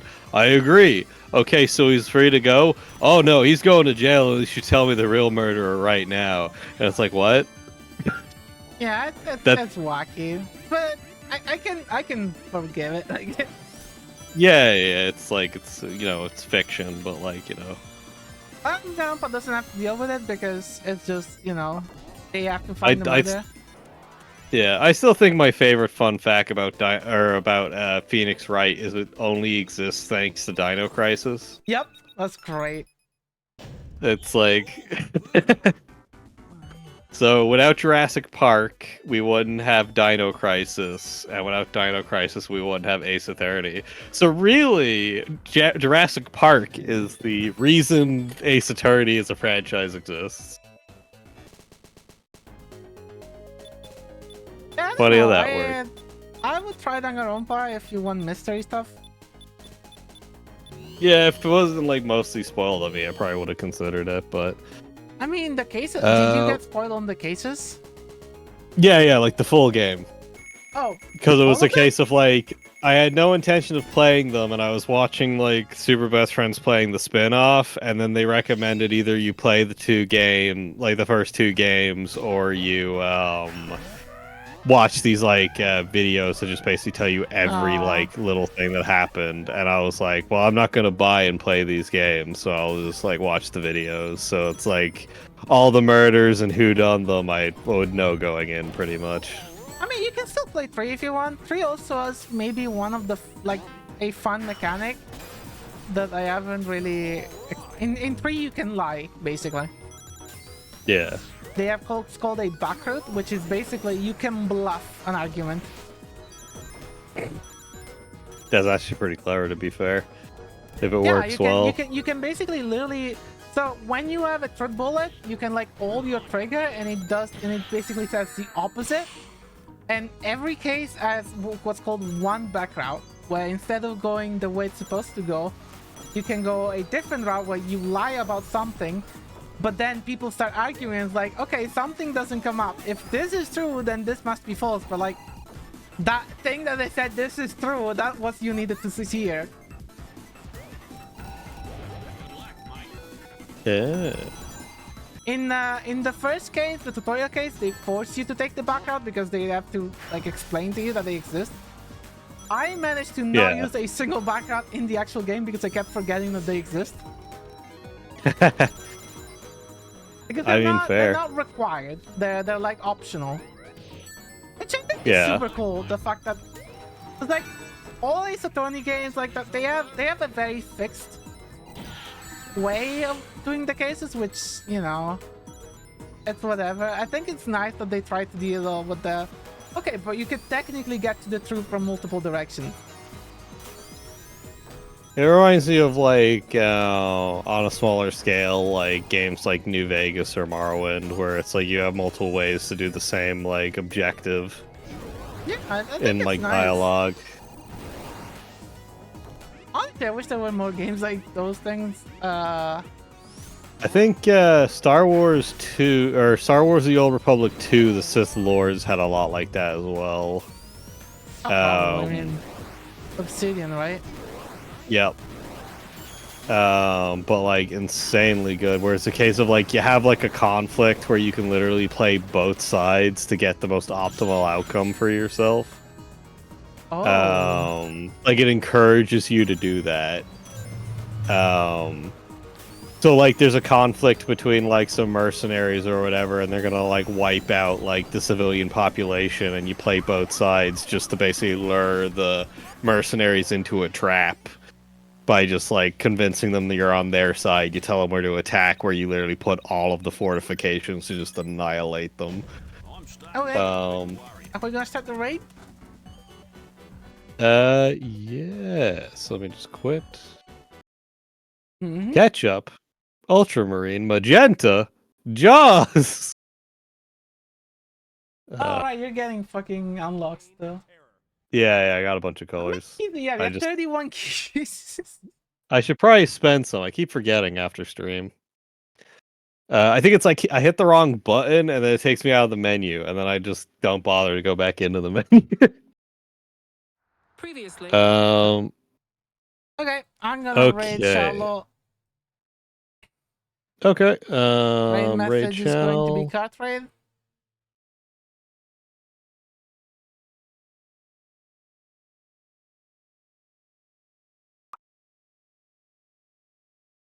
And I'll see you guys tomorrow for One Piece, I guess. Hopefully it's the proper One Piece. Boogle Doogle. I've only known. Was that just said? It's a hello, but unfortunately we're just leaving. Are your raid message ready? I'm typing it. And if you don't have the emote for either Enfield or me, we have redeems. 80 channel points, and you get the emote for 24 hours. Or you can use whatever emote you want, I guess. I mean, who cares? As long as it's kart raid. Okay, I'm good to go. See ya! Bye.